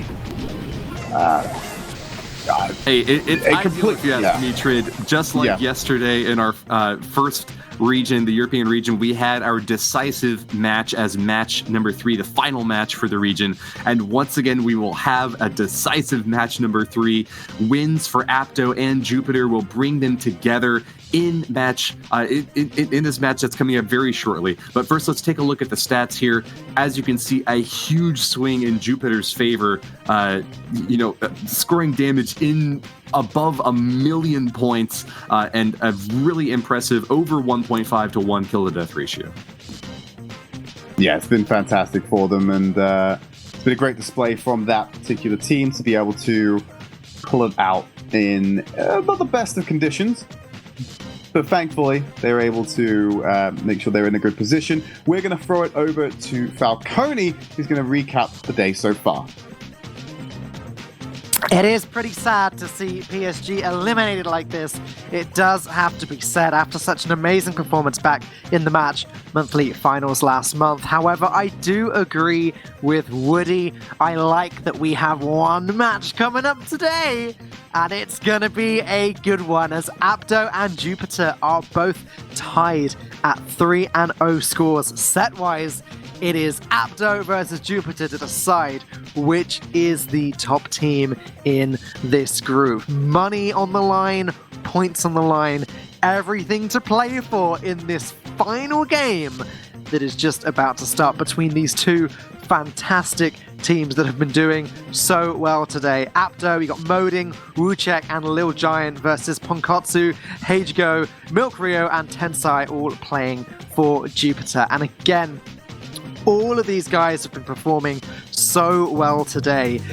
We've only seen them against PSG. They've been tearing down their opponents all the way through. But let's take a look at the teams one more time.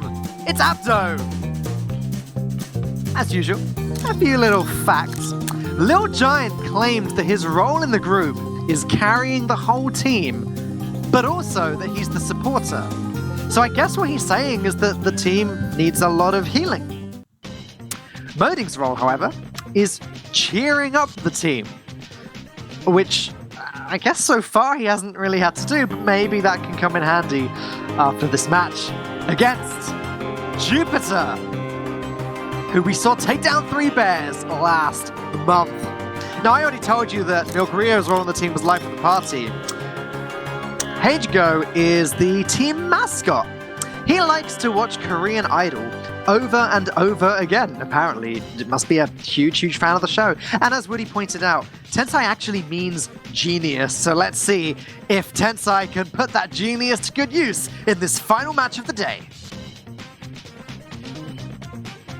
Thanks, Falcone, for that, and I'm so excited. APDO today have been so aggressive, as have Jupiter.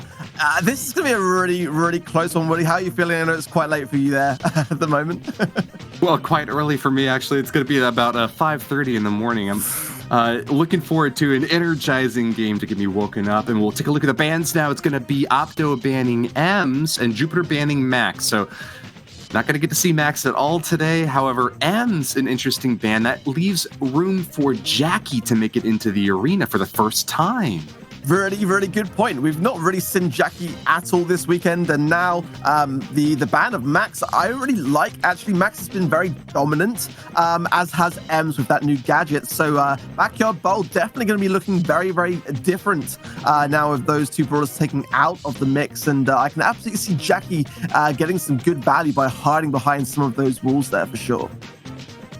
All right, well, let's go ahead and jump right into it. We've got the first match underway. It's going to be Brawl Ball, and I'm noticing some interesting brawler picks here from Jupiter up on top. We've got several long-range brawlers. In fact, all three of them are pretty snipey-oriented. Piper, B, and Penny here all going to be setting up on the back end, trying to get lots of shots off. On the other side, though, Moding is going to make use of the fact that Jackie is not banned to bring that high win rate brawler into the action for the first time. Yeah, rocking hard hat star power, it seems, as well, and very, very strong is that star power for Jackie. And look at that, the way that Modi can just take down this Penny turrets as well, a great counter to that super being used by Jupiter, and I think that could go very much in the hands of APDO if Modi can keep shutting that down. But great snipes from Hagigo, and almost finishes off there, forcing back APDO, and now the push coming in from Jupiter now. By my guess, it looks like Jupiter is just playing a game of waiting for these walls to come tumbling down in overtime. They might get a chance if Hagego can charge up his super to bust down this last wall, but as long as that's up, there's no way that these soft, squishy brawlers are going to be able to charge into the goal without getting something like a team wipe. Nevertheless, they have a ton of damage that they can dish out at a very long range, and that means that they are able to keep the pressure up and prevent APDO from charging in. Yeah, if that Penny turret can keep getting progressively pushed forwards, I think it's going to cause a lot of problems for APDO, who keep going down now, really under pressure as Hagego keeps hitting really good snipes now. Surely going to super in. He does, breaking a lot of the environmental damage there, opening up that goal massively now for Jupiter. A load of pressure on APDO to really do something about this situation. Starting to push back a little bit now. They need to do that more. You saw Pankatsu pick up the ball there and even target with his super. He thought he might have a chance to get the goal. Almost Moding, though, this time. Just repelled at the last second there. Pankatsu, breathing a sigh of relief as it looks like the defense will hold up here, but it's starting to crack. Jupiter's defense is taking a ton of damage, especially from Little Giant over there on the left side, getting a lot of shots off on the Tensai, finishing him off and giving the blue team finally some breathing room that they had been looking for all game. Yeah, APDO there with that great use of that gadget, that Jackie gadget there with that speed boost, and that's one thing that I personally actually forgot about. We haven't seen Jackie so much all weekend. That could be very, very dangerous for APDO now going into overtime, unless here Jupiter can make something of this as the boxes go down. 2 seconds on the clock. Is this going to go in? It's a great shot there from Jupiter, who sealed the deal in the final few seconds. Wow. Brilliant timing from Hagego, gets that shot just as soon as those boxes pop, and the plan came together flawlessly, waiting for overtime just so that they have a clear shot on goal. That 0-0 draw to start things off was exactly what Jupiter had been hoping for, just taking advantage of that long range and high damage brawler composition to keep APDO back in their spawn for most of the game. Yeah, absolutely great methodical thinking there by Hagego, just being very, very calculated, very patient. It's so difficult sometimes in those moments to keep calm and to make sure that you hit that shot exactly where it needs to go. But he showed all of those things and hit it exactly where it mattered and when it mattered. Very well done. Hats off to Jupiter there. They're coming hot off of their win in the previous match and are looking to continue that momentum. APDO, meanwhile, took the win, as we mentioned, in that match number 1 up against PSG Esports, but have a pretty bad brawler setup in the first time. Let's see if they change it up. It looks like they will. In fact, they're going with Frank Poco this time, but going to keep Jackie along for the ride. I think that they are expecting her to do great things in game number 2. Gotta say how much I love this comp here from Jupiter. Very daring comp, but they're Moding making it look easy. this is where we're going to start to see Jackie shining on that aggressive stance there, pushing up here. Surely a goal. It is. Moaning securing it and putting one on the cards for APDO. When you're up against a team that is relying so much on long-range, heavy damage output brawlers, you can either try to go tit for tat with them, or you can just try to shove it in their face. A big, heavy brawler like Frank out in front has got a ton of hit points and can soak a lot of that damage, with Lil Giant on the backside being able to heal him up. This is looking like a really good setup for APDO.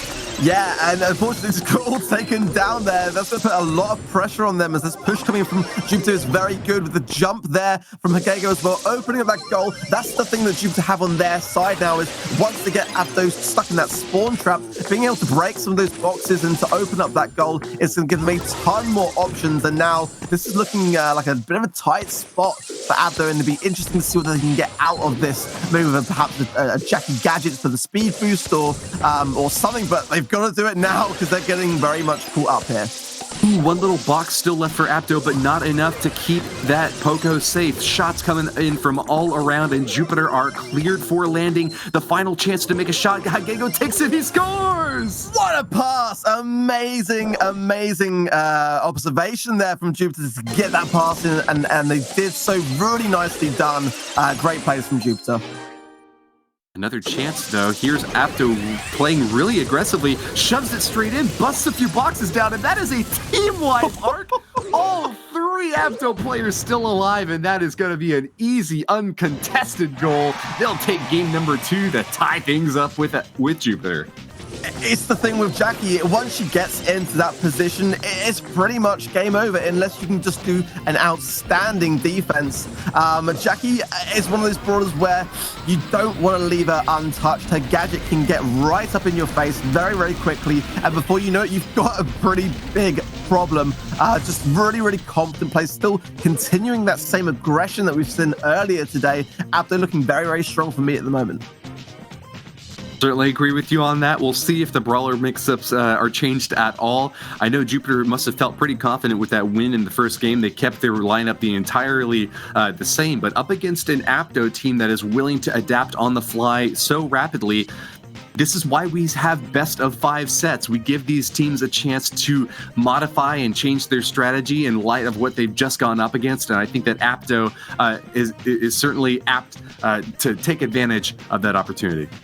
Absolutely. So, but nevertheless, Jupiter have got a ton of experience behind them. Did very, very well last month, in the LAN. We saw them absolutely annihilate the Three Bears. Didn't just send them home packing. They annihilated them, only losing one of those games. So I think that there's plenty of time for a comeback for sure.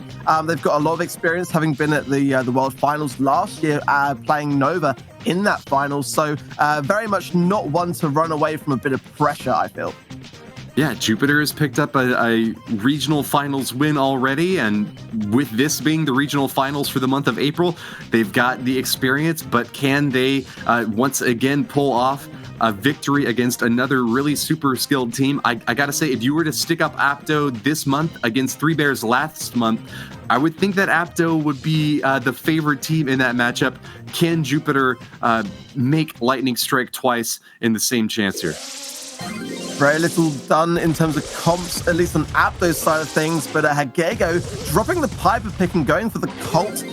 Colt is a very, very high-tier brawler for competitive, but if you land those shots really well, can be devastating, and that seems to be what Hagego is doing at the moment, and APDO now there's one man still going, and is going to choose to save that super. I think that's the right decision there to make. A full squad still on Jupiter's side of the map, and several of their opponents' boxes have been knocked down. Frank just seems to be getting painted into a little bit of a hole here. He can work really well against Jackie, so that's why you see Ponkatsu making a little bit of a dive over onto the left side of the map to get into that Jackie v Jackie area rather than having to go up against Frank directly. Colt can get a few lucky shots here against Frank. He does take one hit, but a super is going off, and that's going to be an even trade out on the right side of the map. Hagego and APDO, Woohyok both going down. I like this idea from Jupiter to also swap out and go and opt towards playing Jackie as well. I think that's going to play out very well for them. I think that the entire long-range comp just wasn't quite working, and it's going to really mix things up for them. As still great pressure, though. Look at APDO here pushing in on Team Jupiter there. Does get taken down eventually, but a nice burst of aggression, and that's what Jackie can bring to the table by popping that gadget, getting that speed boost, and really kind of getting up in the face of your opponents. INTZ running B is a really high skill cap brawler, a big opportunity to get a ton of damage if you keep those shots off right, but there's kind of an optimal range for a brawler like B, and it seems like she got a bit too close that time. APDO Woohyak sending it on in, and that's going to be a 1-0 lead in this game 3. Complete annihilation, then the entire Jupiter were just taken out so well there. Frank is still a big force to be reckoned with, and there you see that gadget play as well. Popping that gadget, cancelling out that entire stun that the B connected with there, and that's why that gadget again popping off, pushing up aggressively now. It's unstoppable here. Oh my goodness me, the final nail there.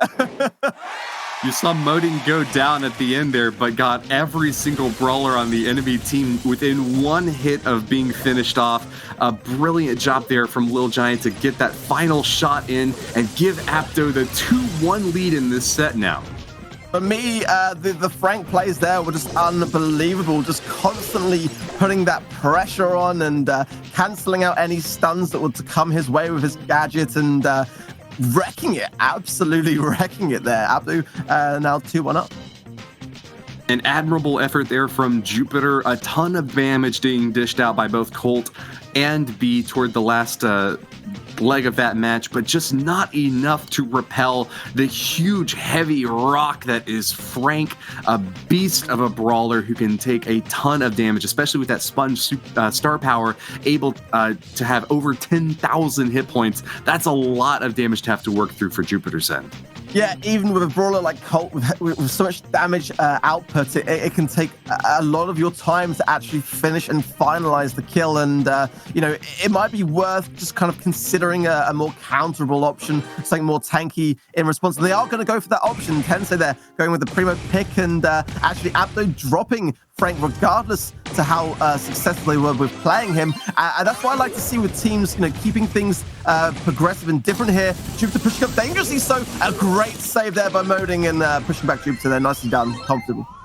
Woohyak going for Daryl is a bit more of a nimble tank pick, I would say. He doesn't have quite as many hit points as Frank. In fact, you know, only about 60 to 70% as many hit points. But being able to roll in and knock down those backline brawlers like Poco can come in extremely handy when you have that sort of opportunity to finish off the support brawlers on the other side of the map. I just love seeing that Primo gadget with that suplex, just throwing brawlers willy-nilly across the map. I'm actually looking out to see Little Giants get a nice heal up here on the Daryl with the Robert. INTZ putting up that speed boost there. My goodness me. Jupiter scoring 1 on the board then. Wow, what a great job by INTZ there, finding an opening, and even in a 3v1 opportunity, using that little bit of speed boost that he has as he's just running in on unopposed virtually. And again, they're just getting forced back. The Jackie suit there was very crucial, but now INTZ with so much pressure, surely going to finish in a goal. Jupiter looking very strong now, leveling it up. The Primo punch will not be denied. The speed and power of this man cannot be stopped.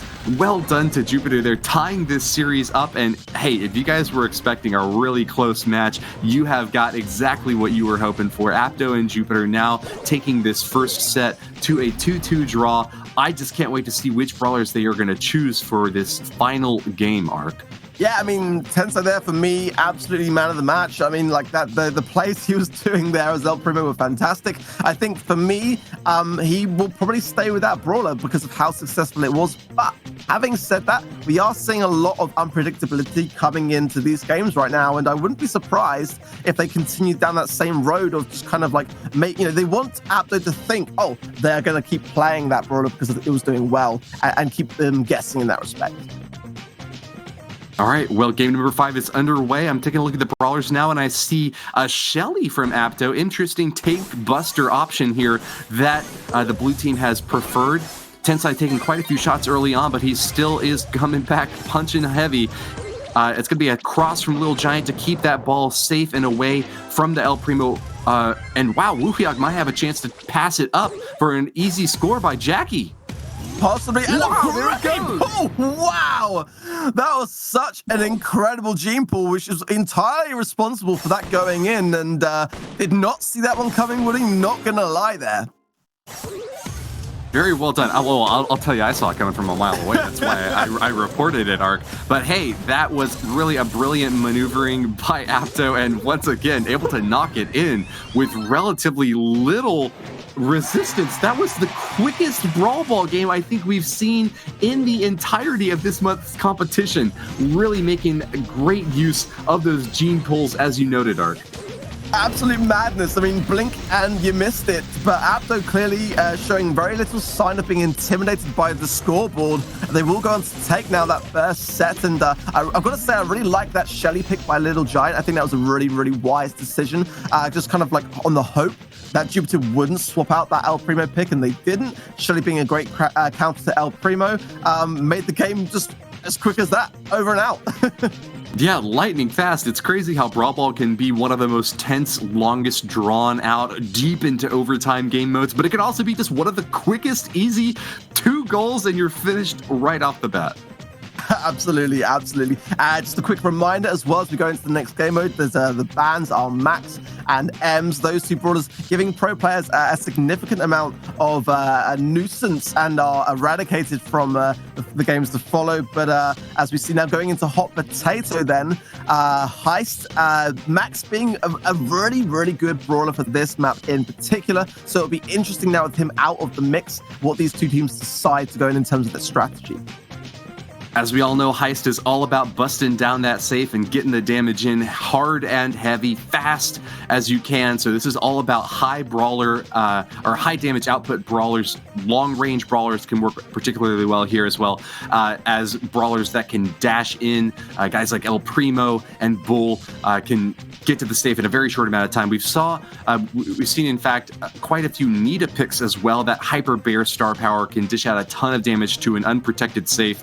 But I gotta say, I don't think Hyper Bear was working quite as well as we had seen in the past couple of days. I think that teams at this level of gameplay perform so well on defense that it kind of negates that advantage. What do you think, Ark? Yeah, I think these players are very, very aware, consciously aware that if a Nita is on the cards, then it's most likely running Hyper Bear, and they'll be shutting that down and looking out for that as a priority. One brawler here that I've got to say that I personally absolutely love on this map is Ricochet. Rico, as we know him now. Sorry, bit of a boomer. OGs will remember.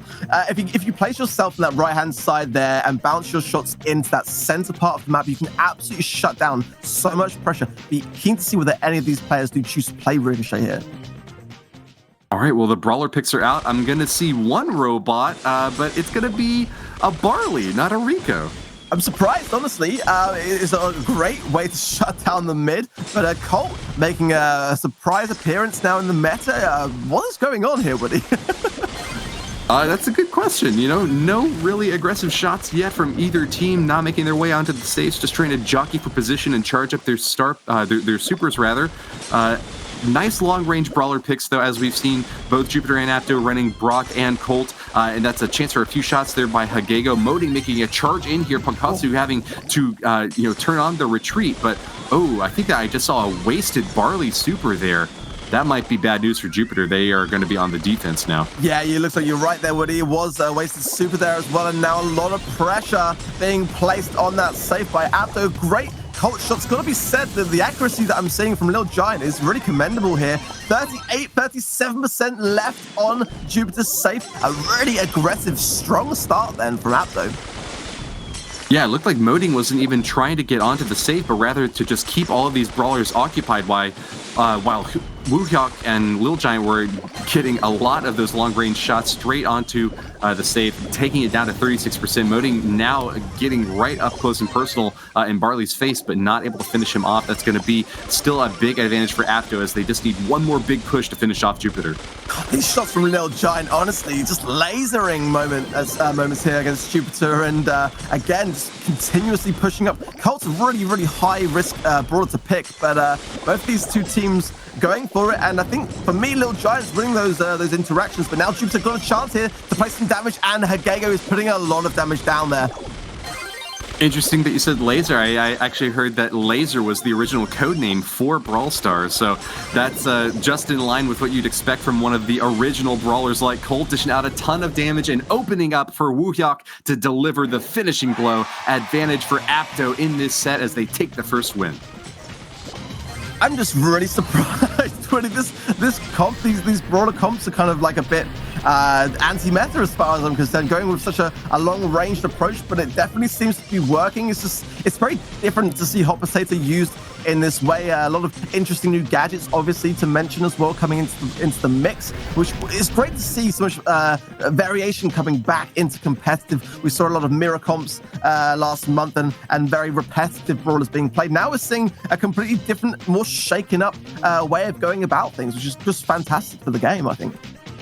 You know, I'm really hesitant to throw out the Clash Royale example, but the metagame in that game developed in a pretty similar way. There were these kind of set decks that everyone expected in the same way that Brawl Stars kind of has these set brawler comps that kind of everyone tends to expect. And then as the meta develops, you start to see kind of really unexpected, weird brawler picks that don't really seem to make a whole lot of sense to even experienced players, but who pro players have been able to get a lot of value out of just by finding little niche cases to make the most out of them. I think that you could certainly make the case that APDO is doing that and doing it very well in that first game. I love that early start there from Modding, just using that gadget to rush in and get the takedown on the Barley now, and APDO just looking in a great spot. Tensei just undecided there whether to stay and do damage or to come back for defense. I think he might have done better to come back to the defense. A lot of damage being placed upon that Jupiter safe, and both safes taking a lot of damage here, Woody. They sure are. That's a ton more on Jupiter's safe, though, and it looks like it's just about to get finished off. One more super from either of those big heavy hitters, and that's going to be it. Instead, actually, Woohyuk using his gadget to hop a little bit closer in and get the finishing blow. Well done to him. APDO now on a 2-0 for this set. Yeah, finishing things off in style then. I've got to say that Brock gadget for me is one of my favorites to see being played in such a great way and actually being used strategically to avoid shots and get that final damage. APDO seemed to be liking Hot Potato and Heist. I mean, this game is clearly one that they feel very comfortable with. These games are going by in the blink of an eye now at the moment. Yeah, that's an understatement if I've ever heard one, Ark. Well done to APDO, but on a 2-0 against Jupiter, a team that, it bears repeating, demolished the Three Bears last month and did very, very well just in their last game against PSG Esports. They seem to be really faltering and lacking that footing that had started them off on such a great 3-0 strike in the previous match. Just even in this last set, coming up to a 2-2 tiebreaker for the fifth and final game, you'd expect to see a bit more from them. Maybe they've got it. Game 3 is underway now. I don't know whether you call it your own pun there, Woody, but I love that. It does bear repeating that Jupiter did do very well last month. All of my puns are except for when they're not. I've got to say, though, Modding on this right-hand side here again, trying to get that early takedown there, but actually doesn't quite work out as his teammates do go down now. And now Jupiter with a great chance to put a lot of pressure now on the APDO safe. And first time, really, I feel like Jupiter have had a really, really good stance, but already having lost that control, they're already on the defense. It's like it's turned around as quickly as that. Moding dives in, and that could be the killer chance that APDO needs to get that damage in. They've already taken 30% damage on their own safe, but hiding behind a little wall and then jumping over with the gadget. Woohyuk, the MVP clutch master for APDO, is dishing out a ton of punishment. I gotta say, I love this play here, this Brock play on that left-hand side, using that wall so cleverly, so strategically avoiding damage, getting good damage on the Jupiter safe, and just a joy to watch, really. The base race? They're both dishing out as much damage as they can. It's going to APDO, though. Wow, Luke just right at the end for the finishing blow delivers APDO the 3-0 sweep of the set, Ark. Just dominating in heist, absolutely. So they've clearly done so much prep on this map, and again, like I said, choosing sort of more outlandish brawler comps, like really long range ideas, and just a great use of the map in general, I've got to say, to get that damage done and to get the job done at the end of the day. Wow. Yeah, checking out those replays, I gotta hand it to Woohyuk, making like optimal use of that Brock gadget to hop over the walls and keep the damage pressure up on that enemy safe. That is exactly what we tune into the Brawl Stars Championship to see, how these pro players are making use of these new features that have just been introduced to the game and finding out the little secret strategies that can get you a win even when all seems lost. Yeah, there you go. Quite an even, all-rounded kind of like kill-death ratio there, actually, for APDO. But yeah, I've got to say, I couldn't agree more with the panache there and the flair of those gadgets being used in full effect is just a great thing to see. A really healthy thing for the competitive scene, and something that players have been wanting for a while. Now the question is, can APDO bring that same level of momentum into Factory Rush, into Siege? They're already 2 sets up, so they've definitely got that on their side. Jupiter a bit on the back foot, but maybe Jupiter can turn this around at this point. Yeah, I wouldn't be too confident if I were you on that point. I don't think that we have yet to see any team ever come back from an 0-2 set score deficit. So it would really be a Herculean effort for Jupiter to make that leap at this point. Still, if they've got it in them, if any team can do it, I would say of this month, it would be Jupiter. They're a team that performed really, really well in the previous month and had already done well today against PSG Esports. They basically secured that number 2 spot and are really pushing hard for number 1. APDO have just not been a team that can budge at all. But I'm really personally hoping that we see a repeat of that first set, get a really close down to the wire 2-2 draw, and give Jupiter the chance that they need to keep this series going. Absolutely. I'm really holding on for that comeback. I want to see a team that just turn and defy all the odds here. It got to be said, though, APDO seem to have kind of sprung a little bit from nowhere. I think much to everyone's surprise here, and are just showing everyone today, like, not to underestimate the underdog here, as arguably they could be seen as being going into this game. Hagego going back to the Piper, going back to the long range, but APDO very much staying of the tankier comp. I'm not sure how that's working out. Tankiest comp. Yeah, that's right? a triple heavy setup from APDO running Daryl, Bull.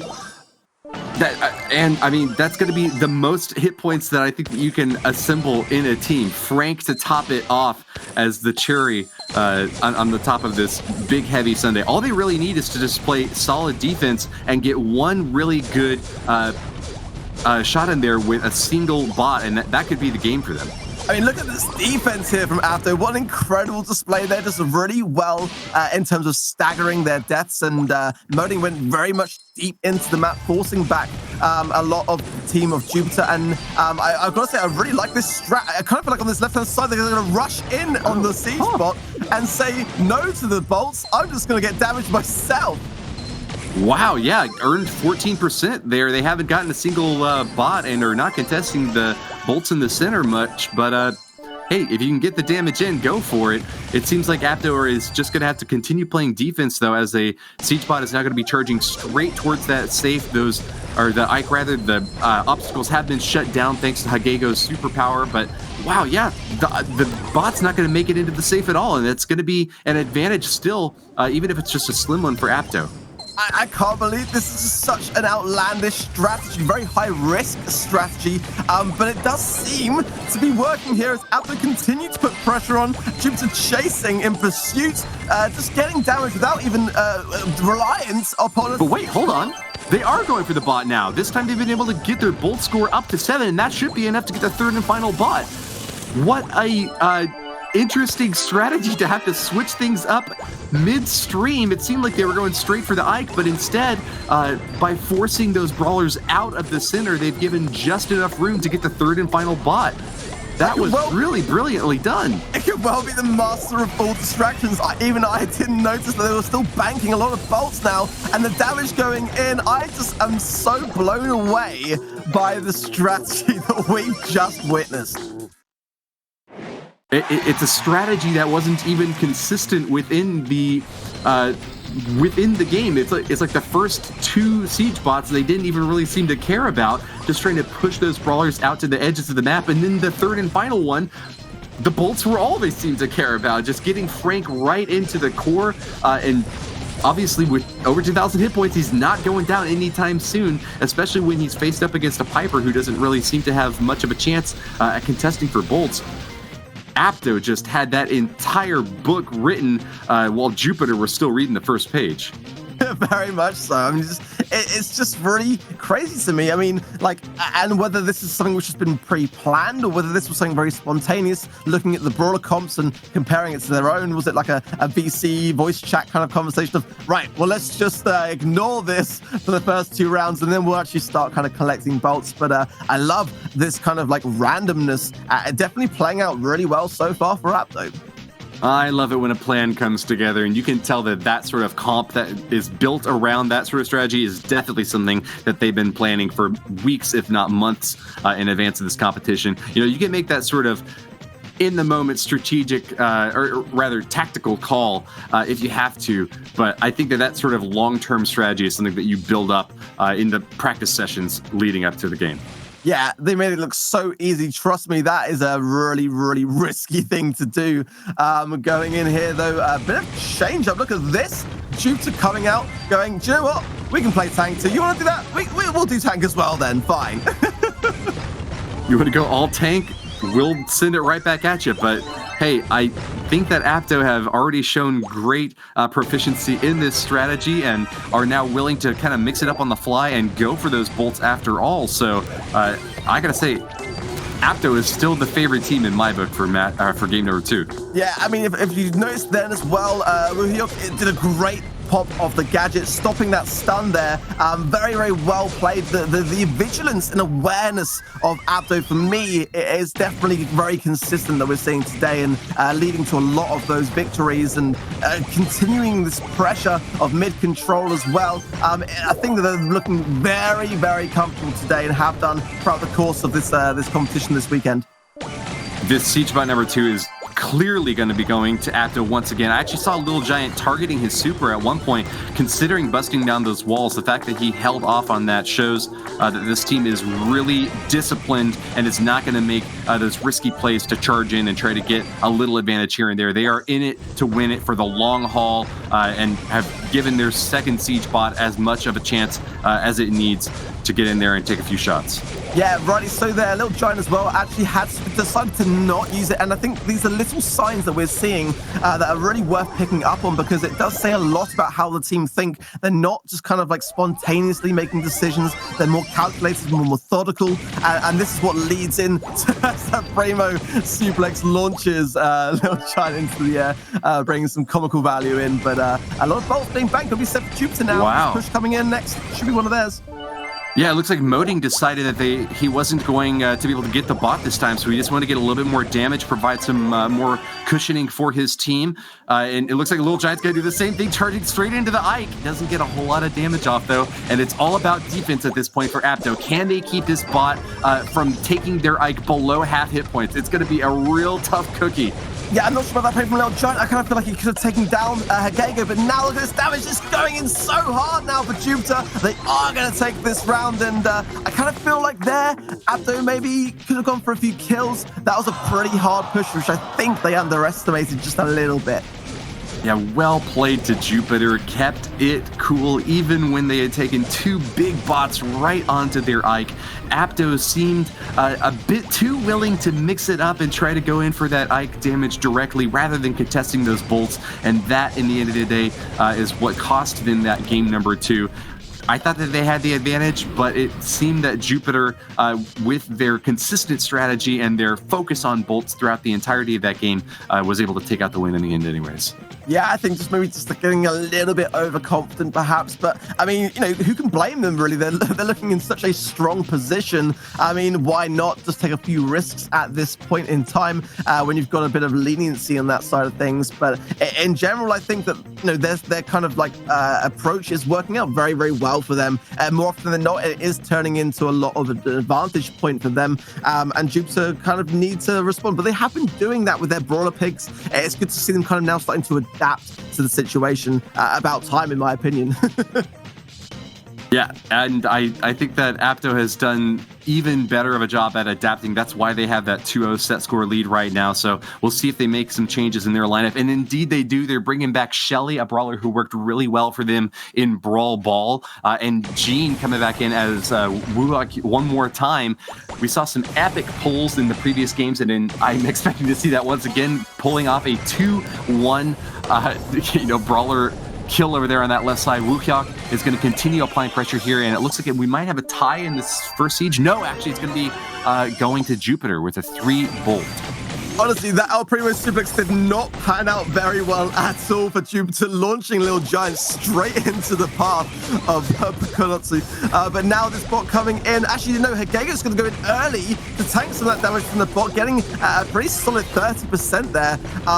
Shelly is still doing pretty well, it seems. A very odd pick for me, I've got to be honest. Shelly in Siege, really? Well, Daryl has taken those steel hoops that ability is going to give Moding a bit of a better chance to be able to roll in and get the damage in against the enemy Ike. We actually see a tied up game right now, 72% for both teams. So I'm wondering which brawler it was from APDO that made the roll in there. I'm guessing it might have been Daryl. What do you think? I'm sorry, I'm just so distracted. I can see exactly now what APDO are doing, and they're using the Gene Pool to pull straight into the Shelly Super. Little Giant and Woohyuk, they're just working so well together at taking down these tanks one by one, and they're able to cycle Super as a result. There, the wall's going down as well. I think this is really strong strategy now. I can start to see now why they're trying to use Shelly, and a very out-of-the-box way of thinking by APDO. It's got to be said, Woody. Yeah, it's an expert synergy, but Coppin, wow, Woohyuk gets the pull to cancel that super from Frank. Another roll in there, but Hagego is not going to get any additional damage off onto that Ike, and this is going to be a massive bolt advantage for APDO leading into the last siege. This seems to be like APDO's game to lose, and they don't look like they're going to lose it to me. No, I mean, Modern got some great value there on that defensive role there, just shutting down Hagego and both of his teammates there. Honestly, I'm just shocked. I'm really shocked at the cleverness here being demonstrated by APDO. Just these really strange, at first seem strange decisions, later become very calculated, and I don't think we've really seen plays like this so far in this tournament. It's just kind of taken me a little bit by surprise. Very strange brawler decisions for very different game modes of which to expect them, and I don't really know what to make of this, but it's working, Woody. Salt and pepper, peanut butter and jelly, and now Jean and Shelly is an iconic duo thanks to APDO. What an awesome experience to see this going live for the first time, and in such a crucial moment too, in the final potentially set of this match between two juggernauts from Asia. I don't know what to think anymore. Anything can happen now, it seems, and I kind of was wondering why Shelly. I mean, obviously I knew it was a good tank counter, which was the idea they were going for, but to kind of pair it with Jean in such spectacular fashion, it was pretty cool to see. I've got to say, it's the first time I think I've really seen Shelly being played on Siege. And they really have to play so closely in tandem. If either part of that pull and slap combination isn't on the same page, then you're either going to pull in an enemy who's not going to get killed, or you're going to have someone who's waiting there with a ton of damage output ready, but with no pull coming in. And so Shelly can be really not ideal if you don't have an enemy that's close range. So a single missed pull can really just melt that entire comp. It's all up to the Gene to get a perfect pull every time, and when he does, it seems like that's enough to give APDO the win. Yeah, the synergy is real. I mean, if the Jean is not making that pull, the Shelly is not using her super, and neither two players can cycle, and it just slows down all the effectiveness of that strategy. So, precision is absolutely key, keeping that consistency, but it's working. And APDO now, match point. I mean, they've been just so strong all through the day, and now are potentially one game away from taking this group. Well, let's get right into it. And we're going back to the heavy tank-based brawler composition here. Jupiter, on the other hand, is going to kind of play a bit more of a mid-range setup here. They've got Hagego running back once again with Daryl, but have switched out Tensai to be playing B again.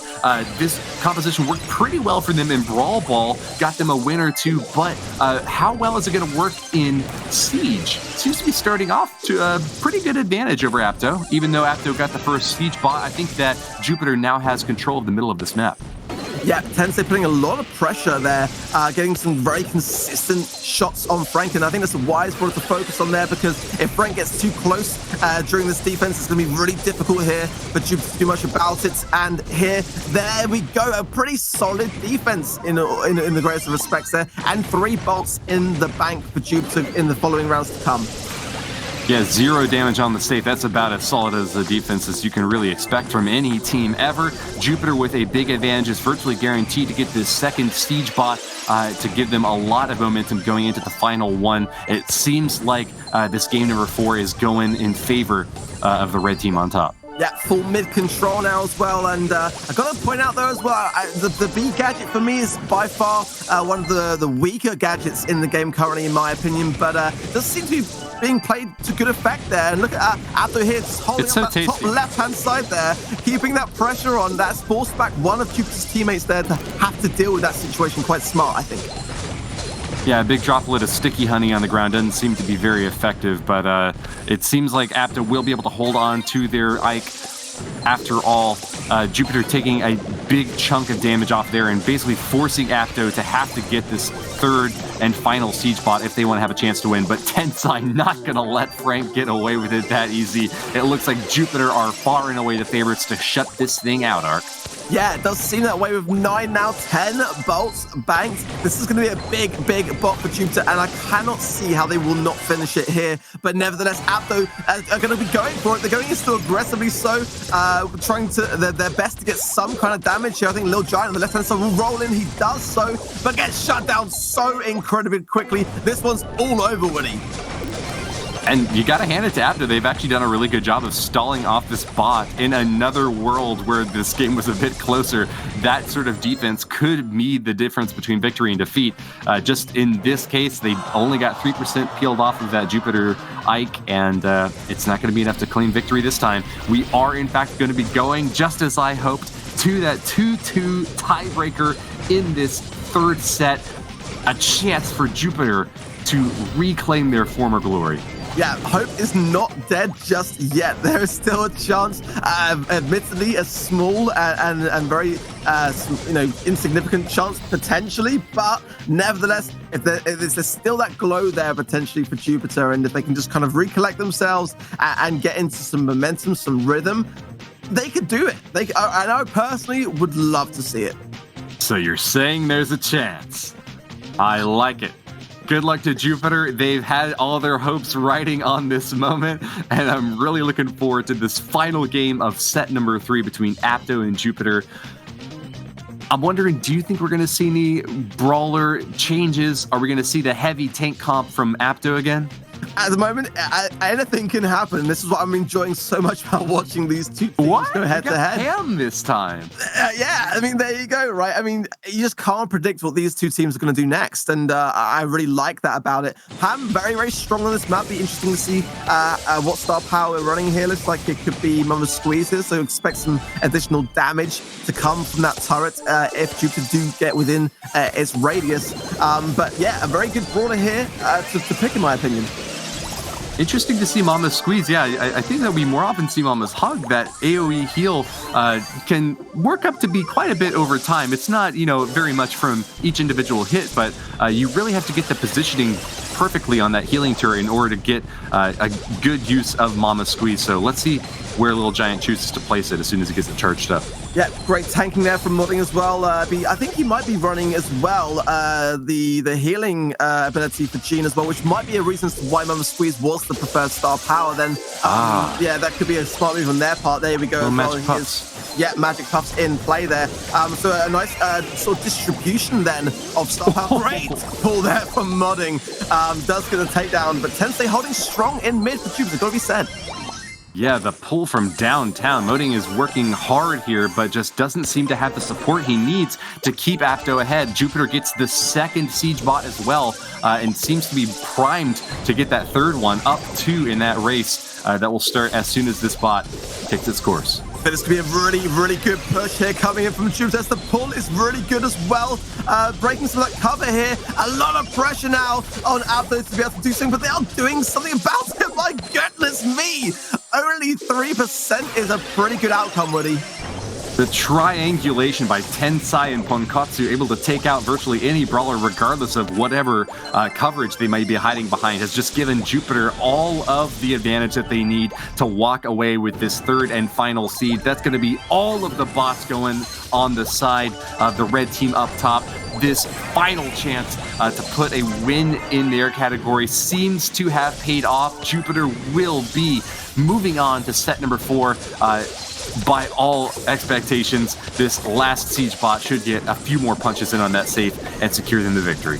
Yeah, I don't see any way they could possibly even get like the damage because the walls was still up, and here we go, that bot's going in so hard now on APDO, and they are gonna Jupiter are gonna be victorious then and gain back a set. This is not over yet, Woody. We've got another game mode coming up next.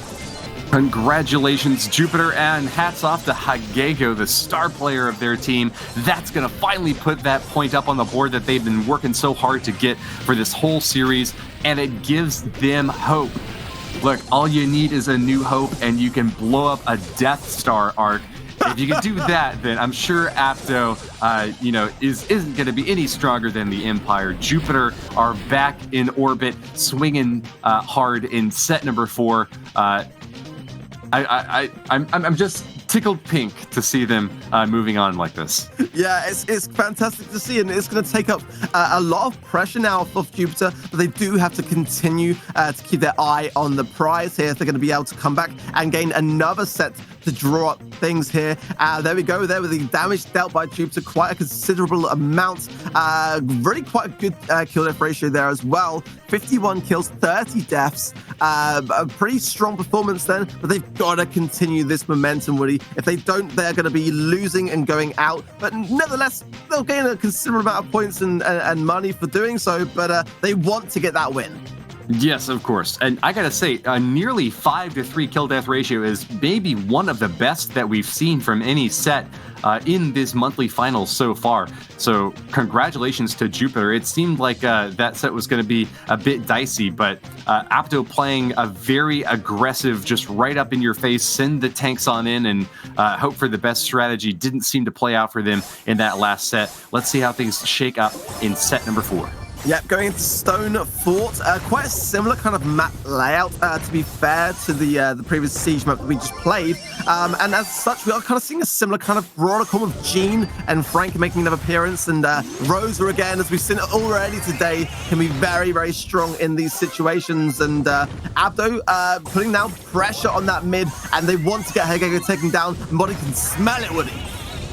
Interesting positioning here from Jupiter. He's going to go down now as Modding is able to get that kill. That's going to be a 3-gem swing in APDO's favor as Woohyuk will be able to pick them all up. Rosa moving in fast, drops that super just in time to protect her from that big heavy Frank swing, but will ultimately go down. Advantage for neither team as this 4-4 tie on the gem score is going to leave Jupiter with just a little bit of wiggle room, holding control of the center of the map. A great pull there as well. A really important pull by Woohyuk to get that Frank taken down and out of the picture. And now look at Modding here, playing the sneaky approach. Gets behind the Frank with the use of that gadget pop, that additional speed boost to avoid it. And now Tensei, look at him as well, being sneaky as well. Really interesting Jackie interaction plays here to kind of get behind the team and causing a bit of a problem now for APDO as they try to get these final few gems now to get on that countdown. Yeah, APDO getting danger close to finishing off this game, coming within range of grabbing that 10th gem. Moding coming so close, grabs it, and they'll be on the retreat now. Lil Giant had gone down earlier, but that's not going to be the disruption that Jupiter had hoped for to keep them back up and in it. Lil Giant is still out in front, providing a little bit more protection there, and with Hagego's missed pull, that's going to be all she wrote. Game over. Congratulations, APDO, on picking up this first one in this 4th set. Yeah, it could have been honestly a very different story if Hagego had connected with that pull. And I think at the moment, the issue with Jupiter right now is with Ponkotsu's pick of Frank. Very difficult to really use your super effectively when you've got a Gene on the opposition with super. It can cancel that out if that super connects. So I think as much as I like the Frank pick, it is very good on the aggression side. It's very difficult to successfully kind of pull off that stun. Do you know what I mean? Yeah, it's a good point, Ark. The stun is basically an entirely game winner if it lands, but it's really hard to pull off, especially when there's so many positioning changes that can happen in the game, particularly when you're up against a Gene who is on the level that we've seen from Hagego today. I think that can make it really difficult to play a brawler like Frank. So that's why I think we see so much of Jackie. Even though she's not necessarily the one dishing out the most damage in these games, she's the one who's in charge of trying to corral enemies and force their positioning to be off. Something that's really important in gem grab, because gems only spawn from one place in the map, Ark. You got to be in the center if you want to be getting the win in this game mode. Yeah, absolutely. And Jackie, as you just mentioned again, is another brawler which can cancel out Frank's super. However, if he does pop that gadget, he can avoid some of that stun. But it's a tricky one, and it'll be interesting now to see whether Jupiter respond with any kind of brawler comp changes going into this second game. Let's get right into it. Interesting. We've got a Tara up on top. 10 size switching it up there and making use of that gadget to see through the bushes. Saw that first use of the gadget deployed. All those bushes are going to turn transparent whenever that gadget gets used. So just keep an eye out for that. That means that Jupiter gets to see the entirety of the map. Yeah, I really think this is the right decision now for Jupiter. They had to mix things up, and bringing Tara into the mix with that new gadget, it's going to really shape things nicely. There's a great pull there from Wuhyuk. Gets that nicely take down into the center, giving it a lot of mid control now for APDO, and Hagego is going to be definitely looking for a pull, as is Tensei looking for that all-important super suck. All-important super what? Super suck. Oh, gotcha. Okay.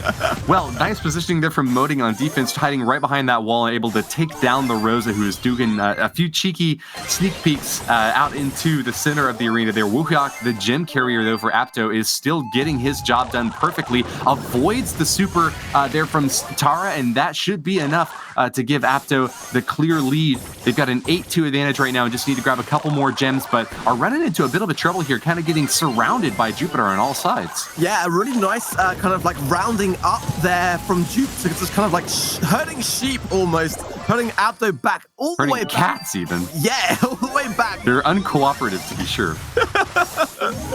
And what I gotta say as well, great mention here from Bakotsu is look at the bushes that he's created on that right-hand side, going all the way from the outskirts of the map all the way into the inside. It's gonna make it really, really difficult now for APDO.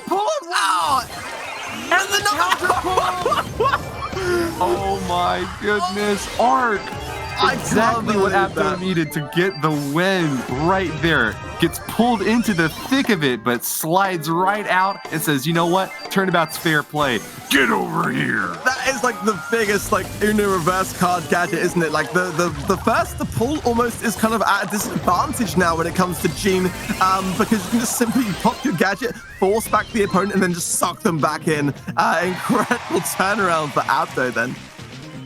A brilliant pull with a push to follow immediately after.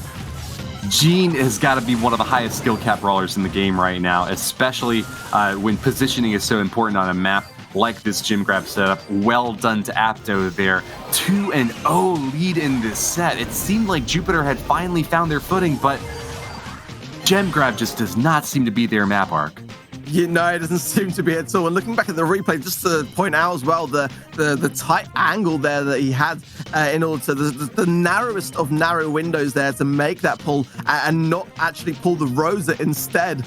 It was such a calculated gene pull there, and it was by far the thing that turned the game around now. Yeah, it's crazy plays. Give that man a marksman medal. That is precise aiming. Absolutely. Hard to pull off on when you have just so little time and you have to get the pixel perfect aim on them.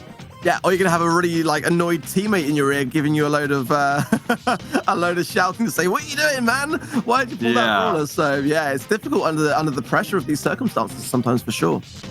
And a lot of times it's just a swipe of the thumb, just crossing two fingers and sending your thumb in the direction that you hope is going to be just perfectly aligned with where your opponent's brawlers are running to. You kind of have to even aim it to where they're going and not where they're currently at. Yeah, I actually interviewed a pro Dynamite player this weekend who uses anti-perspirant on his thumb to stop that sweat build-up there. And players do a lot when it comes to Brawl Stars. Very dedicated here. Oh yeah, absolutely. Is that considered a performance enhancer? Is that allowed? Did he admit to something untoward? I think it's all fair game, buddy. I think it's all okay. Good early control then from APDO. Take the center, but I do like how Ponkotsu is very, very consciously aware of where to place his gadget to grow these bushes. There we go again, connecting those bushes and just trying to build himself a little path. A great super stun does take effect by Tensei there, getting a little giant taken down as well. Yeah, it's a really interesting gadget that Rosa now has, being able to grow plants anywhere in the arena, and connecting those bush lines can really give her an easy road into a very tricky part of the map for opponents to get back from. And at this point, we're finally seeing Jupiter pull ahead. It's up to Woohyuk at this point to get a clutch pull on one of those gym carriers out back at, particularly Hagego, to try to get back into this fight. Yeah, Tensei missed a bit of a big super there and actually eradicated a lot of those bushes. A great pull though. These gene pulls back and forth, honestly, it is so fun to watch. Even score kind of now actually better. The mid control definitely with Jupiter. Oh yeah, definitely a big advantage for Jupiter. They just need that one more gym and they'll be able to get this thing into a countdown that APDO can't catch up from. APDO doing their best to keep their pace in this race. Keep an eye on that Jackie out back. Moding is going to be the clutch king if he can get these brawlers down, but he's having a lot of difficulty getting into the right spot here. Finally slides through the bushes, but it's going to be an advancement for Jupiter now. Juking back, and that's all she wrote. Ark Jupiter finally going to get the win on the board in gym grab. Well, they needed it, because if they didn't, APDO are going to be going away the victors today. But Jupiter, again, clinging on, just trying to buy their time to stay in this competition right now. And that couldn't have come at a better time for Jupiter, that's for sure. Match point, schmatch point. Jupiter will keep an even keel regardless of all of this heavy firepower coming in against them, picking up another win. And this is the sort of performance that we've seen from them before in this match against APDO. They had to come back from behind to get their previous set victory, on a 2-2 tie even. And lightning strike twice. I've asked it before, but Jupiter might be ready to make it happen again. The god of thunder from the skies looking down, I think, pleased on this team, Ark. When there's a will, there's a way. When they are doing this, it does seem like this is actually happening. And in the previous sets, it didn't seem likely, but they are still in this. And if they can just claw back this next game, even though it will still be match point, they're going to be in the best position ever to go in and potentially even go on to win this thing now. Well, hats off to them. Are you expecting any brawler changes? I still think that Jean is a great selection for this map, Jackie as well, but maybe there's a little bit of wiggle room for that third brawler for these teams. Potentially, yeah. I mean, Pam does work pretty well here. We saw that earlier as well. And, it's a tricky one. I think for me, the Frank is working, but it's also quite high risk as well. As we saw earlier, those bushes getting taken down as a result of that stun super does kind of take a lot away from the Rosa. a thrower could be a really good brawler to throw into the mix, no pun intended actually here, to kind of eradicate a lot of that defensive environmental wall here. We'll have to wait and see. All right, well, we're getting into the 5th game right now. I see a Frank up on top for Jupiter. Interesting there. APDO is going to be coming back with that Jean Shelly combo. Wow, well, it worked out really well for APDO in Siege, just when they needed it to work out for them. And it seems, again, that we're going to be going with this Shelly-Jean combo, the pull from Jean followed by the super of Shelly. And I think that could be a really, really strong strategy here. And here we go. And it is working straight off the bat there. Great early pressure from APDO. The Tank Buster combo to end all combos. Woohyuk gets the pull with the finishing blow from Little Giant. This is an easy start for APDO. It seems like they are really well positioned up against a team that has got 2 tanks of their own. Tensai stuck behind a wall and not able to get many shots off, but finally, with APDO losing their third, they're forced back out of the mid there. Still, though, a big gym advantage for the blue team. And a cancellation of Frank's super. A great timing of that cancellation. Little Giant was very vigilant there. Saw and acknowledged that was the case, that Frank did have super and was in range. The timing there was very, very close. But now we're all even up right now, but Jupiter definitely have more control over the mid than they did before. But look at Little Giant smashing it there on that left-hand side. Yeah, it seems like that super is never on cooldown, just always has that big damage to dish out any time Little Giant needs it. That's a 7-5 gym advantage, and a sneaky play here from Little Giant will be able to grab that 8th one. They'll be able to finish Ponkatsu off on the bottom, I think, here very shortly. And get a pull into Frank! Oh my goodness! Even without the Shelly to support. Oh, but they might lose their own Shelly. Pulled by the enemy Jean. Look up here. That could be really disastrous here for APDO, and the gems go down, putting the countdown in the hands of Jupiter just when Jupiter needed it. Oh my goodness me! What is going on, buddy? The turn and the finish. They might have lost their gems, but they were eager to get them right back again. Woohyuk with a perfect pull, and the murders rampage by Rosa and Shelly right up on top gives them all the gems they need. This match point is going to APDO! Wow, I can't believe the turnaround. It was unfortunate that Jupiter found themselves in that tricky position. The gems then went down, and after that, it was pretty much all over and in the hands of APDO, who go away today victorious in this group. Wow. Match, I just want to say congratulations to APDO, the champions of this region, having defeated both PSG Esports and Jupiter. They have a lot to be proud of from today. But hey, you also have a lot to have learned from today, I'm sure, watching all these great players. Thank you so much for tuning in. We really couldn't do it without all of the viewers who are sticking with us. This Brawl Stars Championship has moved to an online format, but the action is just as exciting as ever. Thanks also, big thanks to ESL and to Supercell for keeping this action streamed live to you on the monthly basis. You've got a chance to compete yourself if you make it through those 15 wins in the monthly challenger.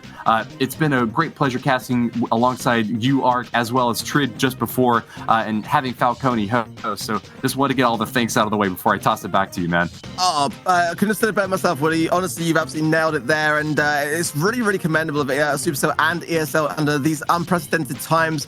Very, very challenging to get things together as quickly as they have done so. And, it really goes to show how versatile both of these people are, both these companies are, in terms of doing what needs to be done at the end of the day to keep things going for you guys at home. All right, well, that's going to be it from us here. Thanks very much for tuning in. We're going to send it back to Falcone. What an incredible game, and eventually a huge win from APDO. They are going to be taking home the $15,000 first prize from that group, along with the 70 points. I would like to echo everything that Woody and Ark just said. It's been a real team effort to put this broadcast together for you all, but my goodness, the players did not disappoint. There is your final leaderboard for the Asia group, and as you can see, APDO sitting firmly on top, PSG sitting on the bottom. Better luck next time for them. They did amazing back in March. Let's see if they can bring it out again in the future. But that is the Asia group finished. And with that, we have updated leaderboards for the entire tournament. There's the prize pool. As I just mentioned, APDO, $12,000. Do you know what? One of the players from APDO, I believe it was Moding, he said in an interview, he said, "We are the best team in Korea, but still noob." Clearly, they have proven that is not the case. It takes a lot more than a noob to win at $12,000. Just the biggest of congratulations to them. But as I was saying, with this is just another month in the overall tournament that is going to span the entire year leading up to global finals. We have leaderboards for each different region as the different teams try to accumulate their points together and make their way there. And this is where we are sitting for APAC and Japan. Jupiter now firmly on top, 10 points ahead of PSG Esports. If you were wondering if every single match today mattered, well, there you go. There is the evidence. If PSG just won one of their matches today, they would still be on top of Jupiter. And as you go down, you can see some of the other teams there as well. That is APAC and Japan. Jupiter looking like they're in a great spot. But as I said, PSG not so far behind. This could still go either way. We're only 2 monthly finals in. There's still a lot more to go. There's Korea's leaderboards. APDO now sitting on top. 3 Bears and Team MVP sitting in joint second, not too far behind. We didn't see 3 Bears this month, but maybe we'll be seeing them again in the future. We will have to wait and see. Obviously, the May monthly finals will be up next. We will be back, presumably doing the exact same thing, continuing to evolve and improve and give you this broadcast from home. The players will be getting ready. The players will be working on those fantastic gadgets, which I'm sure you'll agree have dramatically mixed up the gameplay and made for some crazy moments here. But now, one last time, from all of us here at Brawl Stars Esports, from Supercell, from the production team, from the other casters, and from myself, we all hope you've really enjoyed the broadcast, and we'll see you again in May.